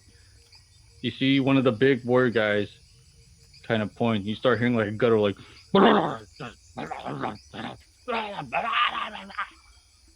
You see the whole camp starts to like. All the younglings, the adults that were teaching them how to butcher, they bring them in all close together. And the big guys with the axes, they all start backing up. They're holding up these axes. These axes are, now that you're a little closer, these things are huge. They're almost as tall as they are. They're easily taller than any of the human members.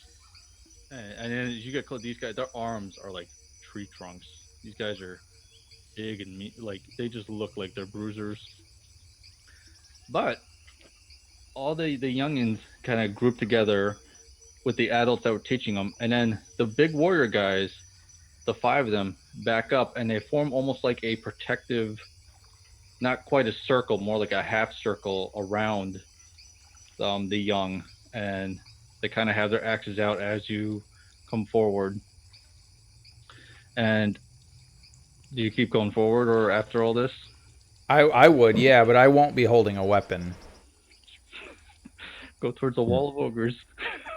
Well, yeah, but a wall of ogres that's backing away that looked like they could easily overtake us if they wanted to. No one's gonna charge. Not I think me. Jakasha would stop actually when the other guy disappeared. Yeah, Um, I mean he moved, but he just. I mean, it's like when you blink, you don't see. Like he just moved really fast. is he still there then, or has No, you he? don't. You don't see him. Yeah, so I think Jakasha would stop and not go towards the ogres on the beach any closer than they already are at this point. Bo definitely pointed down to the ground, but just standing there in the back. So yeah, okay. Um, all right. So as the party gets a little closer, they all stand there, and from behind one of the big carcasses comes another ogre, and this one's got. It's wearing looks like I guess a hat, but it's like a bird. It's like one of those big birds you fought at the beach. It's like the skeleton of one of them, and the big beak is pointing out, Mm. and it's got like he's got like you're not sure if it's hair or rope or something like dreadlocks hanging from it. He's wearing a lot of tight necklaces of beads. He's got a staff. He starts walking out. Not like an old man walking, but he's kind of got like a limp, and he uses that staff as like a walking. And he comes out, stands in front of this wall of ogres, looking at you the whole time, and says, looks, and he actually says something in common. Why are you here? And at that, we're going to call a quick bio break. Oh my god.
All right, so we are back from our break, ready to see if we get killed by some ogres. Hopefully not. Anybody who is watching, whether live or afterwards on YouTube, let us know how you're liking it so far, and give us suggestions for what we should do, because clearly I'm making bad decisions, so I need some help. So, leave some comments down below and let us know what you think we should do, and hopefully we'll get some good resolution here. But with that, I'm going to kick it back over to Caleb, and we'll see what happens. All right, so where we left off, another ogre had seemed to have joined the warrior ones and spoke in the common language. Surprisingly, very kind of broken and guttural, but it was a "Why are you here?" And he's kind of like looking at all of you, no, not one in particular. I mean, I think I would look up just because I was sort of the idiot who kind of went out front. And I would say, we mean you no harm. We're shipwrecked on this island. We're just looking for a way off. You come from boat? Yes. And you see him like look at like each one of you. Any pointy ears? And I would say, why? Would that be a problem? His eyes get like big. He's like, yes. I would ask, are there pointy ears on this island? Pointy ears make island. They destroy everything. They left.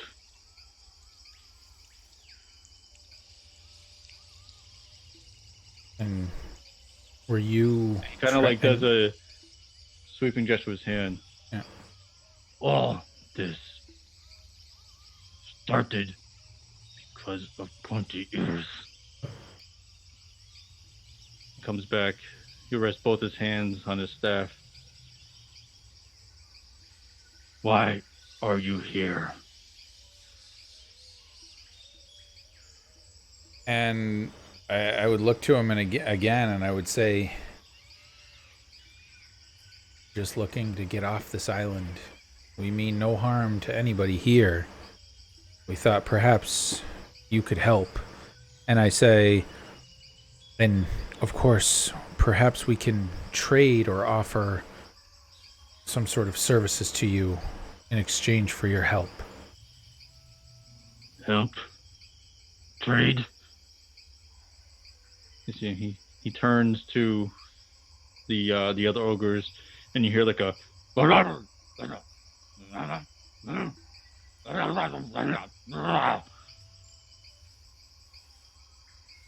then just call him the shaman guy. He kind of turns back. As he's turning, you see him like nod to the ogres, go like,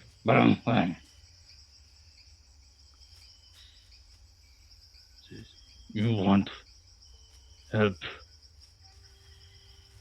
You do. You help us. And I would look at him, and I would say, what help do you require? He points to one of the ogres that was, not the warriors, one of the, the butchering feature. Yeah. Points to one of them.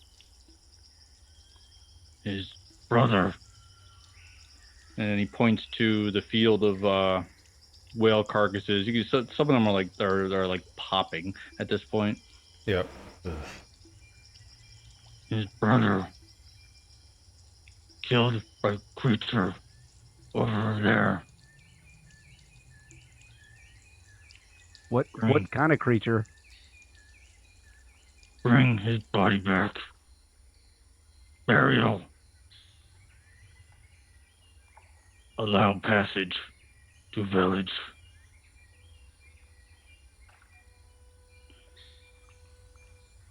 Unknown creature.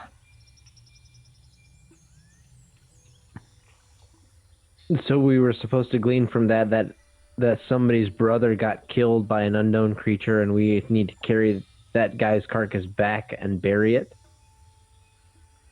Is that what I'm? Or You at heard what he least said? That's what I bring got out back of the Okay. yeah. I'm just making sure that Yeah. I heard correctly what he was saying. Okay. Niduri is gonna look back to everybody else just completely like just devastated, like still wounded from yesterday's exploits, and now we've got to go do this to drag a dead ogre back. Hey, you don't have to do anything. Nobody's forcing you. um. So, I look at the ogre and I say, everyone deserves proper burial and last rites be performed. I'll do everything in my power to help find your brother's corpse and return it. The Lord of Light will guide my way. You can see all the other ogres are watching you very carefully. The main guy says, bring body back. Then talk. Did he point out to the black sand?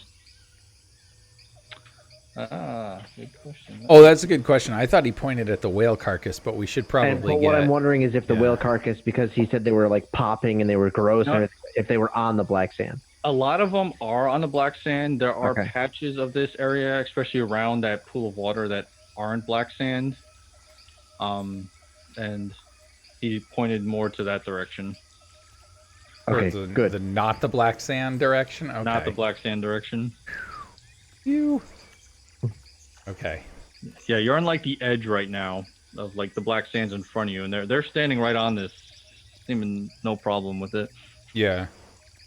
I mean, well, he basically told me to shut up until I've finished, so I will. I'll go back to, Grimwald and Naduri and Jokasha and be like, so, I might have promised to do something in exchange for him not killing us, and...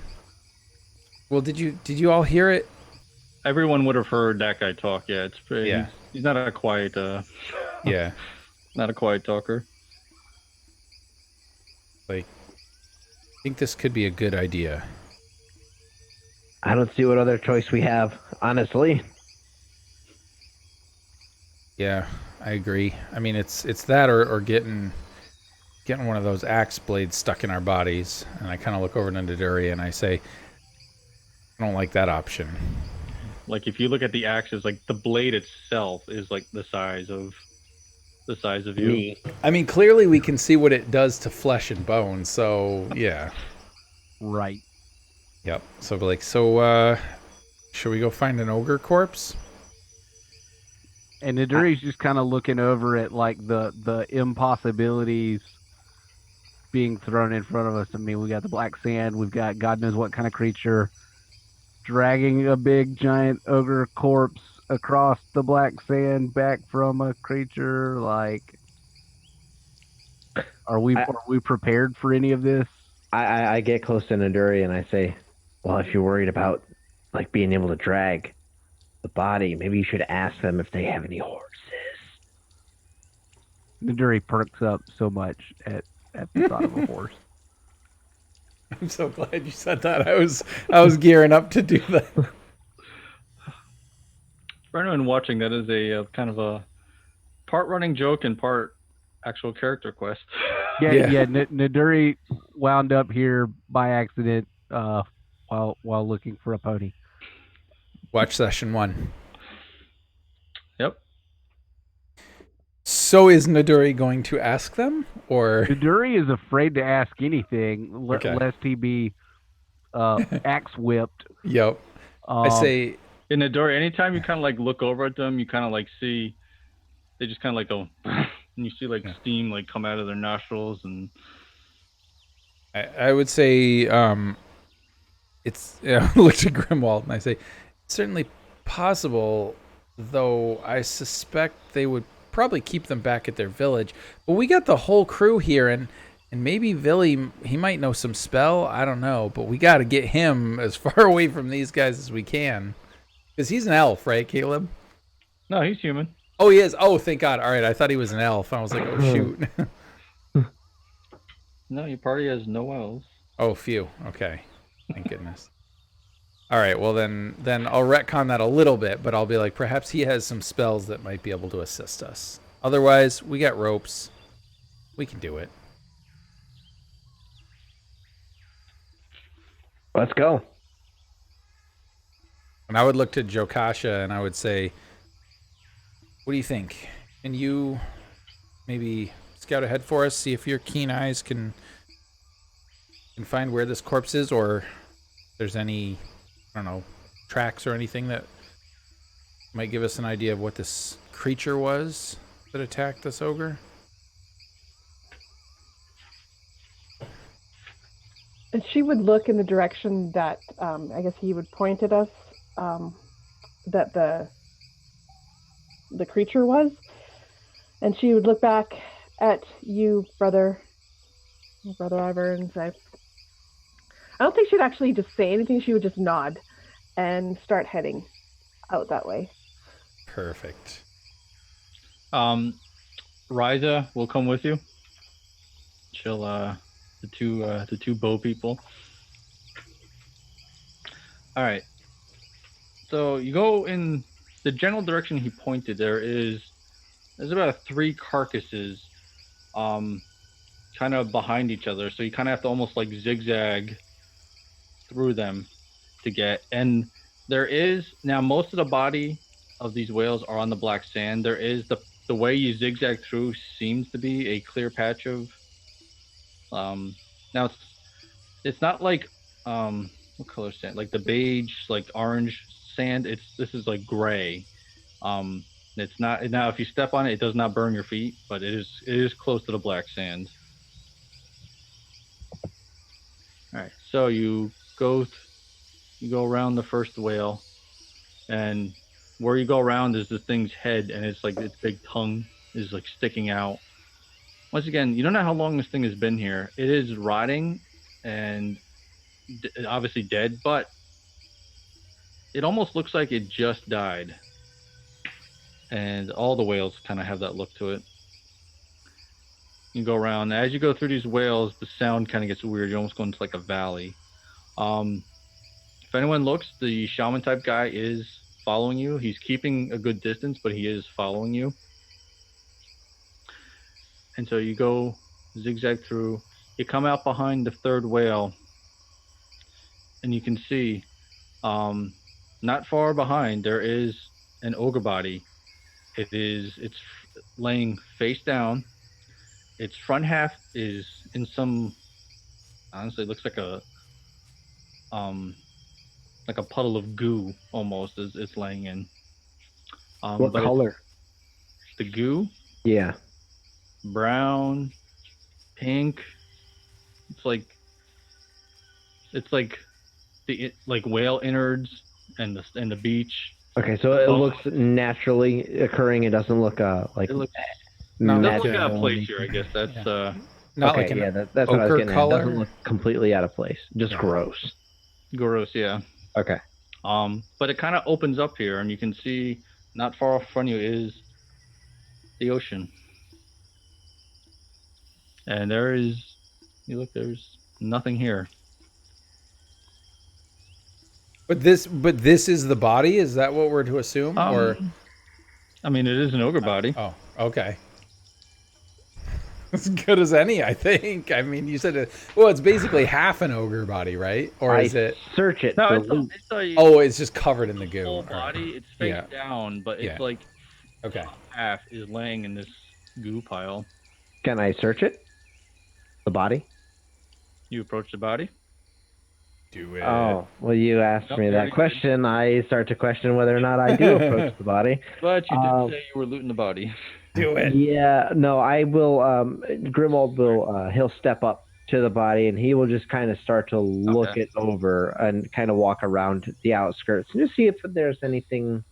Okay. You I'll say you get up to the body. know. You look around. Doesn't seem to have any belongings on them, but what you do see, you see ripples in that in that goo. It starts to swirl a little bit, and then Guys, it rises up. It doesn't take any like shape, but it's like the pile of goo guys. itself rises up, and you see these tentacles fling out of it. And this thing's made of like whale body parts, bone, beach, like rocks. Great. I like jump backwards back into the group. Roll initiative. Oh crap! Woohoo! 3. 3 for Ivar. Where's my D? Oh, there it is. D6 plus Dex modifier. 4. Also 4. There's 4. Also 4. Oh dang! Oh, okay. All right. So, oh, yeah, really, that thing is a 6. All right. Oh, We I think enter I know. combat. All right. Well, Grimwald, since you're right there, one of these tentacles, you see one tentacle kind of looks like it's reaching out behind you. Another one raises up and comes in for like, it looks like it's going to be like a slam attack into you. Okay. I'm assuming a 9 doesn't hit. No, and also, is it larger than man-sized? Yes, it is. Aha, so I get +2. So against this thing, my armor class is a 16 instead of a 14. I'll say it was more of a downward strike, and it slams right in front of you, and like as it slams, it like made you jump a little bit in this, and then it kind of like you hear like a slurp as it pulls its tentacle away. All right, pretty much Jokashia, Grimwald, and Naduri, you all go at the same time. All right, so start with Jakasha. This thing, yeah, it doesn't matter which order. Actually, for the way I see it on my screen, we'll go Jokashia, Naduri, Grimwald, just to make it easier. So Jakashia would. I mean, we were out here scouting for a creature anyway, so she's got her bow ready. Yep. So the first thing she'd do would be to loose that arrow I'll say at this thing. you and Riza were kind of like got up there, you started looking, and then Grimwald just kind of walks in right to the body. That's pretty much how it started. All right. Okay, so I'm assuming this would be a short range? Yes, this would be. Okay, so that's... Okay. Oh, that's a terrible roll. So it'd be 9 total. 9. All right. Well, this thing's pretty big, so your arrow hits it, but where it hits, you just hear like a poof, and the arrow goes like right through it. Like it hits something, but the arrow just goes right through it. All right. You can move if you want. If anything, I will move backwards to be about 70 feet away. Okay. Yeah. All right. Naduri. As this thing slams, it starts like moving. This thing it moves very slow. Do the tentacles look? I mean, it sounds like they're an amalgam of stuff, right? Do they look the tentacles look like the main ooze, but it's just like part of the ooze just kind of came off to make the tentacle. Does it look like it will be susceptible to slashing or bludgeoning more? I mean, you mentioned the bone. You have no idea. Okay. Well, Naduri will rush in with the warhammer. That's a different system, also. Okay, fair enough. I know a lot of the OSR. I know, yeah. Priority to bludgeoning with bone. But yeah, we're gonna Warhammer um, the Cthulhu bone amalgam. Yes, the whole chat's flooded with Cthulhu and summoning the old ones. That's a 9. That is a 9. Yeah. All right. So you go in with your hammer. I'll say you kind of like run up and swing your hammer. Once you hit this thing, but where your hammer hits, bloop, like it makes like a bloop noise. Your hammer goes right through it, and then you can pull it out no problem. But Okay. just it didn't seem to. You just hit a basic jelly or ooze part. I will remove the hammer and attempt to back away without taking a Okay. subsequent attack. All right. Grimwald. Yeah, so like since we're all operating in the same initiative order, it's like this arrow comes in at the same time this hammer comes in at the same time this bolt comes in from my crossbow bolt. Ding. That is. Am I within short range? Within 60 feet? Yeah, you are. Yeah. That's a +1 or a +2 on the roll. +1, right? I believe it's +1. Yeah. Okay, so I got a 16 total. Oh, that will hit. Yeah, like I knew it would. And so they're like, going at it, and then it like a big solid piece of it coalesces and to dodge these other two attacks, and then my crossbow bolt just happens to be the one that comes in there and hits. What's the damage on a light whirl? 1d6. That's a wow. That's huge. 1. Masterful hit. All right. So your crossbow bolt goes off, and now this time it doesn't make the dunk noise and go right through. That crossbow bolt seems to hit something solid on it, and you can see as this thing like moves around, that crossbow bolt is just kind of like stuck in it, but you see it moving. But it seemed to hit it, and I mean, you can't tell if it took damage or not, but it didn't go through the creature. I guess that's more or less it. Well, I contributed, and then I'll back away with my move to move out of short range of this thing. All right, Ivar. Well, so I've seen basically 2 ineffective hits and 1 undecided. 1, you're not sure, yeah. Okay. Does this thing seem I don't want to say natural, but like it's not undead that I can tell, right? Or is there any way that I could try to ascertain that? We're gonna go back to that ability check. Make a wisdom check. I fail. Okay. You have no idea. Okay. So I think at this point It could be any of those you're thinking. yeah, for sure. So it doesn't necessarily scream undead as everything here seems somewhat natural. Just what it's made out of, it kind of has maybe an undead look. Yeah. It's not any, if it is undead, it's nothing that you've ever seen or heard of. But Right. once again, you don't know if it is undead. So I guess it has a stereotypical undead look just because it's got body parts and bones, but is that Sure. because of its natural surroundings or of what it is? Right. Okay. Shoot. I don't know how many hit Yeah, dice. basically you don't know. Okay. That's the Well- long and the short of it. Right, exactly. I like adding a little flavor. Yeah. No, it's good. Okay, so I think then maybe what I'll do is I will start the recitation of my prayers. The Lord of Light give me strength, the Lord of Light give me grace, the Lord of Light give me serenity, the Lord of Light give me peace, and then I will say may you die in the righteousness of the Lord of Light, and I'll pull out my warhammer and I'll just start charging at this thing. Now, can I make an attack on this turn, or would we say pulling out my warhammer and moving would be my action? You know what? No, you can make the attack. That's fine. Late enough. It's okay.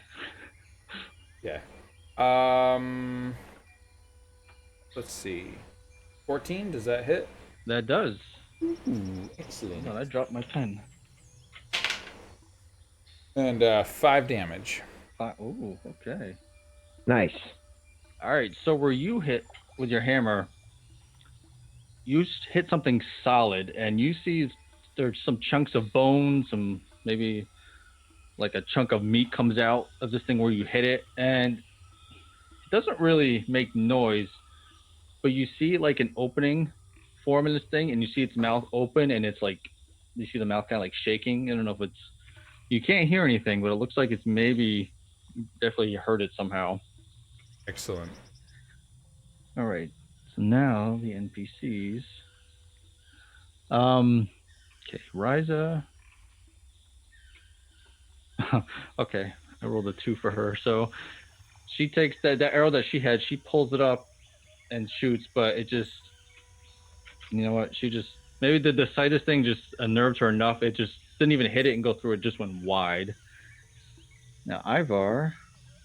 Oh, Ivar rolled really good. Wow, Ivar almost. You mean the captain? I mean, not Ivar, Andros. Okay, okay. I'm like Ivar. That's the. Yeah, the captain. So Ryza takes a shot, goes wide. The captain sees that. He pulls out a sword. He walks in. He's got the saber. He just does this cross slash on this thing, and you see as he hits, wherever that blade hits, a bunch of just some like ooze comes out, some meat, some bones, some dirt and rocks, and actually he took out enough with this like he took almost like a chunk of this thing out, and you see it kind of like fall down and reform itself. I did massive damage with him. Still up though. All right, and Villy. You see Villy. He kind of steps back. He goes, "These the most nasty." Oh, and he almost does like the Doctor Strange like hand gestures, and he puts out his hands. He's got like the devil. Okay, yeah, I just did devil horns, but he like puts his hands down. He's got his fingers up, and you see that where those 2 fingers are, these green bolts come out of them. Oh, yeah. And they both of them go whack whack right into the creature. Okay, not that much damage. All right. And so once again, where those things hit, you see chunks of this thing come off, but he steps back.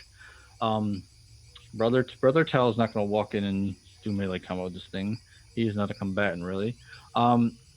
He positions himself behind Naduri. And he has his hand. You can see he's preparing something to cast. So now we'll go up. Oh, we'll go to the top. It is my guy's thing.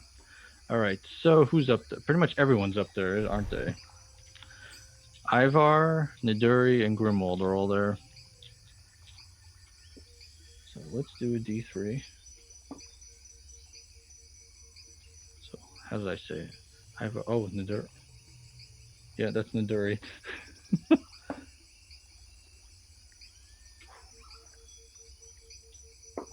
Okay. Well, Naduri, that tentacle that's been attacking, the other one comes up, whacks you in the back. Tal saw it and kind of like ducked. Only 1 point of damage. But, you know what? No, you don't have to do it now. No, go ahead. What happened? No, where it hit you, your skin, it like right before your eyes, it looks rotten. Ooh. You don't have to do anything now. HP, rotten skin. You don't have to do anything now, but That's not good. To the core. Jokashia, you're up. So Jakasha, seeing that the first shot kind of just went through it, she's going to take a little bit of time this time to like aim and kind of wait for it as it solidifies and like kind of just watching it to see how it's moving and how it's gel and solidifies. And then she lets go another arrow. Oh dear. That will be an 11 this time. Ooh, no. You hit a little closer to where everyone else seemed to do damage, but once again you hear like the bloop, and your arrow just goes right through this thing. Do you want to move at all, or are you just gonna stay there and? Yeah, I'm good where I'm at. Okay. Yeah. You don't seem to be in imminent danger right now. All right, Naduri. Naduri rotten flesh. If you want to go with that, sure. All right. Well, so like since the hammer did nothing, Naduri's gonna pull the hand axe and try and offhand attack with it. Okay. And that is also a 9. So Naduri is going to curl up into a ball and cry himself to sleep. So same thing with the hammer. Your axe hits it, but like bloop, it goes right through it. Like so you can and you pull. I mean, your axe isn't stuck in it, but your axe just like went right through it, and you pull it out. Didn't seem to do anything to it. That die is going into the throne of shame. Yet Naduri is probably gonna say like one of the most vile curse words in Dwarven. Just let it all out. And then again try and step back and gawk at the rotting flesh. Okay. Do you want to move at all, or? Just the in and out. Okay. Of striking. All right. And Grimwald. So I'm gonna spend this turn using my move action to try to get behind it if there is such a thing, and using my action to. Sorry, hold on. Okay.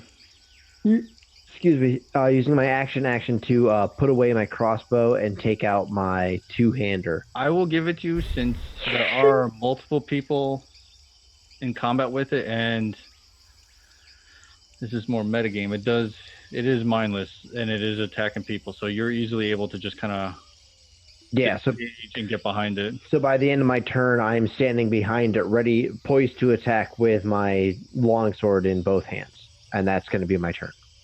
Okay. All right, Ivar. Oh boy. Okay, so I feel like seeing the Naduri take another hit, and still being up, but recognizing him as a foolhardy dwarf who won't run away from a fight.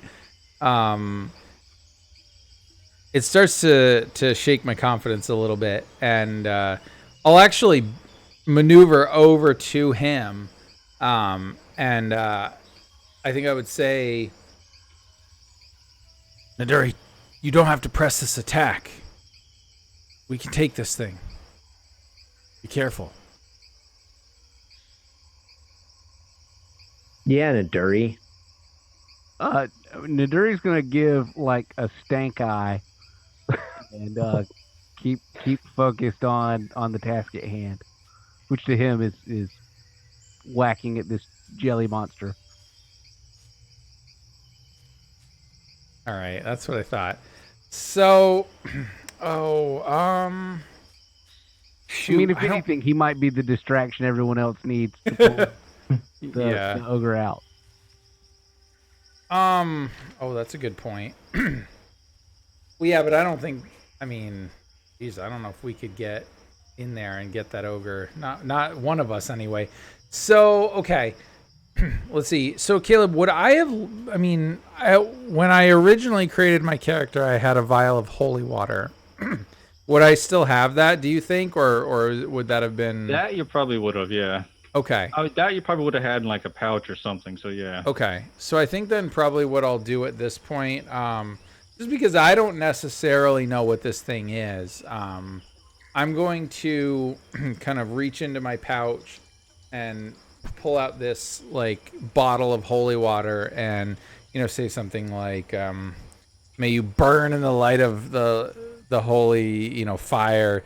Lord Iran, bless this holy water and destroy this creature, and I'll chuck it at the guy. I got a 15. Well, that'll hit, but I was gonna say you don't really have to roll for it. Yeah. Okay. All right. So here's what happens. You say your prayer, you pull out the holy water, you throw it. Yep. When it hits this thing, it shatters, and you see this thing instantly start having like seizures. Oh, you got it. You're right. And it starts seizing and it starts like shriveling in on itself.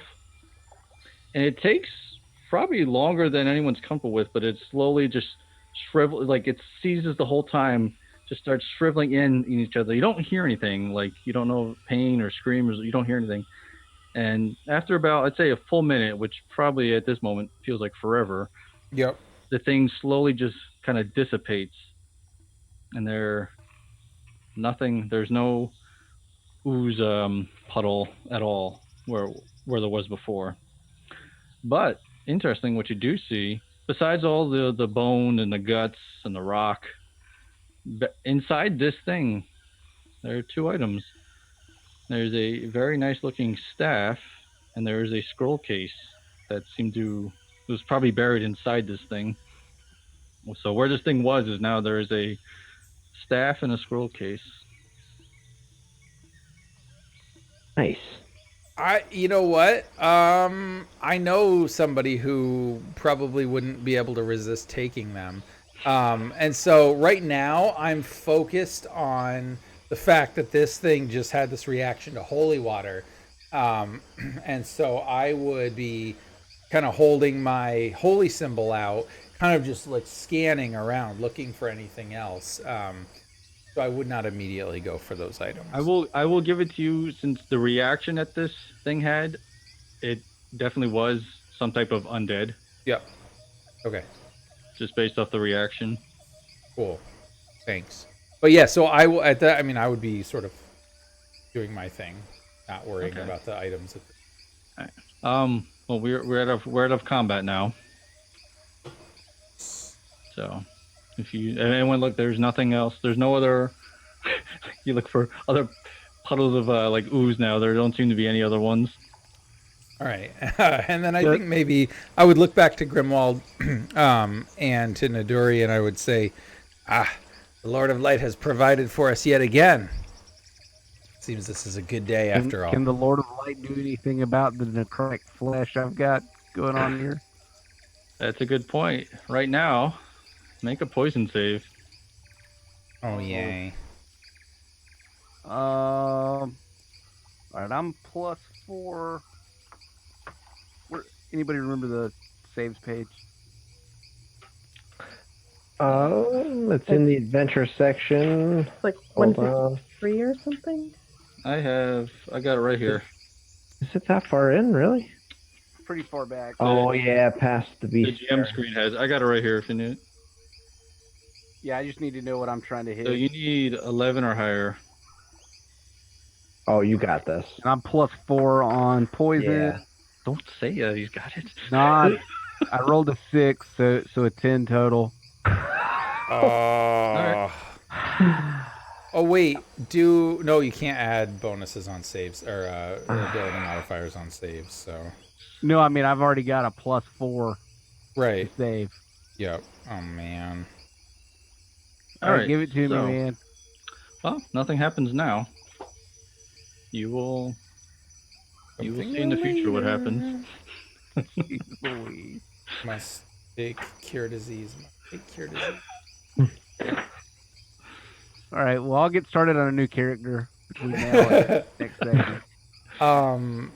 I suppose at this point, I would be like, well, I would be looking around and I'd be like, well, quick, let's get the body and get out of here. Yeah. Yeah. And as soon as the thing kind of collapsed in upon itself like that, Jacashia, I don't know how the system actually works this way, but knowing that our supplies are low, Jacashia is looking for those arrows that went through the creature. I don't know what this system has either, but you know what? Roll. How many did you shoot? 2. 2. Yeah. So roll 2d6. A 4 and a 5. So you're able to find both of them. Perfect. Thank you. They were almost in the ocean, but not quite. That is the luck rule I pulled from a different game. Yeah, basically for projectiles that miss, you roll on like a D10 or a D8 or something, I don't remember, to see which direction from your target it goes. I like my luck roll. Yeah. I don't. Okay, maybe next time we'll use that, but at the spur of the moment, that worked. So. Oh yeah, for Yeah. sure. So I'm curious: is Grimwald going to go take that staff and scroll case, or no? Can you say no to that? Yeah. Well, see, the thing is that so he's an opportunist, and when it comes to stuff that he is clearly either too big for him or just like Or pink. he's suddenly seeing this stuff, and where his instinct is to like, okay, ooh, I could grab that stuff and I could fetch a hefty coin for that. It's like, well, we've got this book, and like this stuff is not nearly as valuable right now, and I'm carrying a whole lot of stuff. So it's like, I will run up. I don't care about the staff. I'm gonna check out the scroll case. I will go up to that. Okay. And before I touch it, I'll just kind of look at it. What's it look like? Is it like ornate? Is it like corroded? Like what's going on with it? Is it leather? It's leather. It's not corroded. Nothing ornate about it. It's just like a basic. Like a traveling scroll case. Is it I pink? poke it with the hilt of my short sword. Okay. It moves a little bit when you hit it, when you touch it, but nothing happens. Okay. I put my short sword away and I touch it with my fingers. Okay. Nothing happens? Nothing happens. Okay. I pick it up and I open it up. Do you really? Okay. Okay. It opens fine. Nothing happens. Okay. All right. I unfurl whatever is inside. Okay. There is a single piece of paper in there. It looks like inside here. It looks like it was it's a hand-drawn map.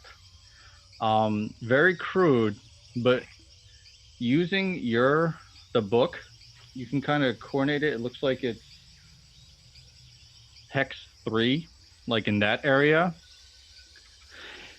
There's like a dotted line and a big X, and next to that X, it says, "Big stash, come back for later." Treasure, baby. And I'll admit, I rolled randomly. I rolled really good for this stash. Nice. Okay. No, I won't stash that away. I'll be looking at it, and I'll look around and be like, I think we found ourselves a treasure map, boys, and lady. And I think I would be focused on the staff, but I would register Grimwald's words, and I'll be like, well, so far we found 2. This is advantageous indeed. Maybe this island isn't so terrible after all, as I'm reaching for the staff to pick it up. Okay. Nothing happens when you pick it up. Okay. Does it look like would this be related to any kind of deity that I could recognize, or is it just some kind of wooden staff? It doesn't have any no deity, but it's when you pick it up, it feels like pretty hefty. This is like a very like high quality staff, but inlaid in it, there's nothing on the top, but like inlaid in it, there are a lot of scenes of what look like battle and fighting. Oh, okay.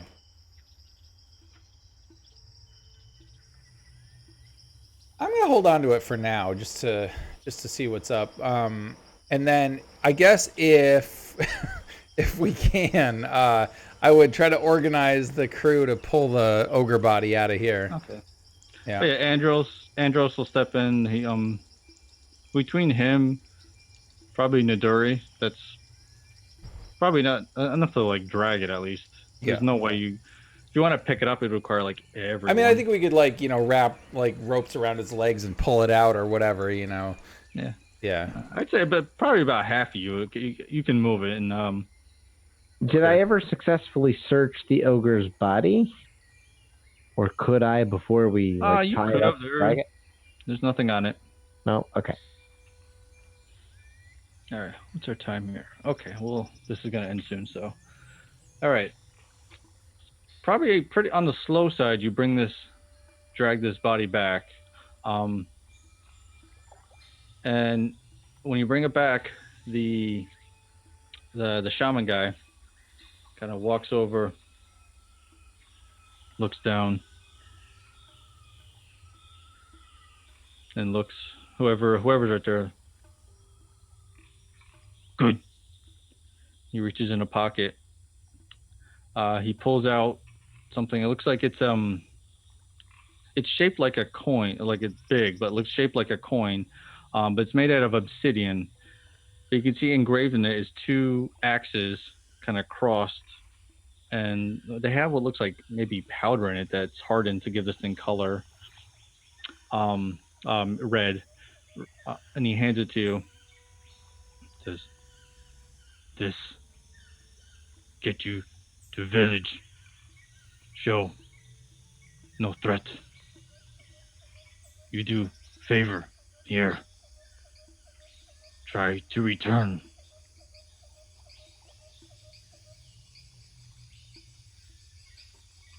Was he handing that to me, I assume? Um, Or just whatever? it can be since, All right. yeah. I figure maybe since I was the one talking to him. And I would say, much appreciated. Bury your brother as he deserves proper burial. But before you do, please tell us which way to your village. I'm seeing he points in like a northwesterly direction. Yeah. This is that Glavrock village. Make sure show coin. Otherwise be killed. Sure. And I would say, how far? As in, how far is it to the village? Just go that way. You come to village. He may not know no concepts of time either. That's... Yeah. Yeah, sure. Sure. So I'm like, very well, thank you. And I will recede or retreat back to my companions. And I guess I would look to Niduri and I would be like, so because I don't think I realized the extent of his injuries quite yet. Like I know he got hit, but that was about it. And I say, so that wasn't so bad, right? I mean, Grimwald found a treasure map, and we found the staff. We get to go to this village. We didn't get killed. I'll kind of flex to show where I got hit, and kind of look back at it, and then Yeah. And that spot where you got hit is now, it's turned almost like gray, and you can see like some flecks, not pieces of skin, but like your skin looks like it's scabbed over in multiple spots. Looks very kind of on a sickly, like not quite gangrene, but like yeah, Niduri's eyes will meet Brother Ivar's and just be like, "Man, like, are you serious? Wasn't that bad?" And seeing that, the sort of gleeful expression turns very dark and very sort of sad. And kind of under my breath, I'll just say, "What have I done?" And then I'll look to you and I say, "I'll find a way to fix that." That would be good. And at that, our camera will fade out as the battle has ended. but one of the party members may have something else now. And that's where we'll end tonight's session 5 of Hot Springs Island using the Basic Fantasy RPG. Awesome. Cool.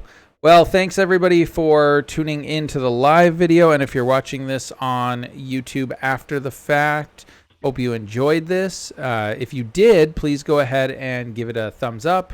Leave any comments, especially if you have any ideas how we're going to get Naduri out of this pickle, because I have a feeling this is not going to go well for the poor dwarf. Nope.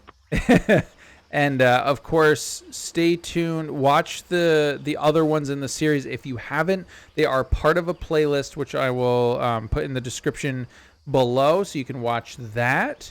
And if you do like the live format of these videos, if you want to see them live streamed, go ahead again and leave a like on the video and leave that in the comment that you would like to see these live, because this might be something that we'll do in the future. So thank you, everybody. This has been the Unnamed Production Company. Thank you, Caleb. This was an awesome game as usual, and we'll see everybody later. Till next.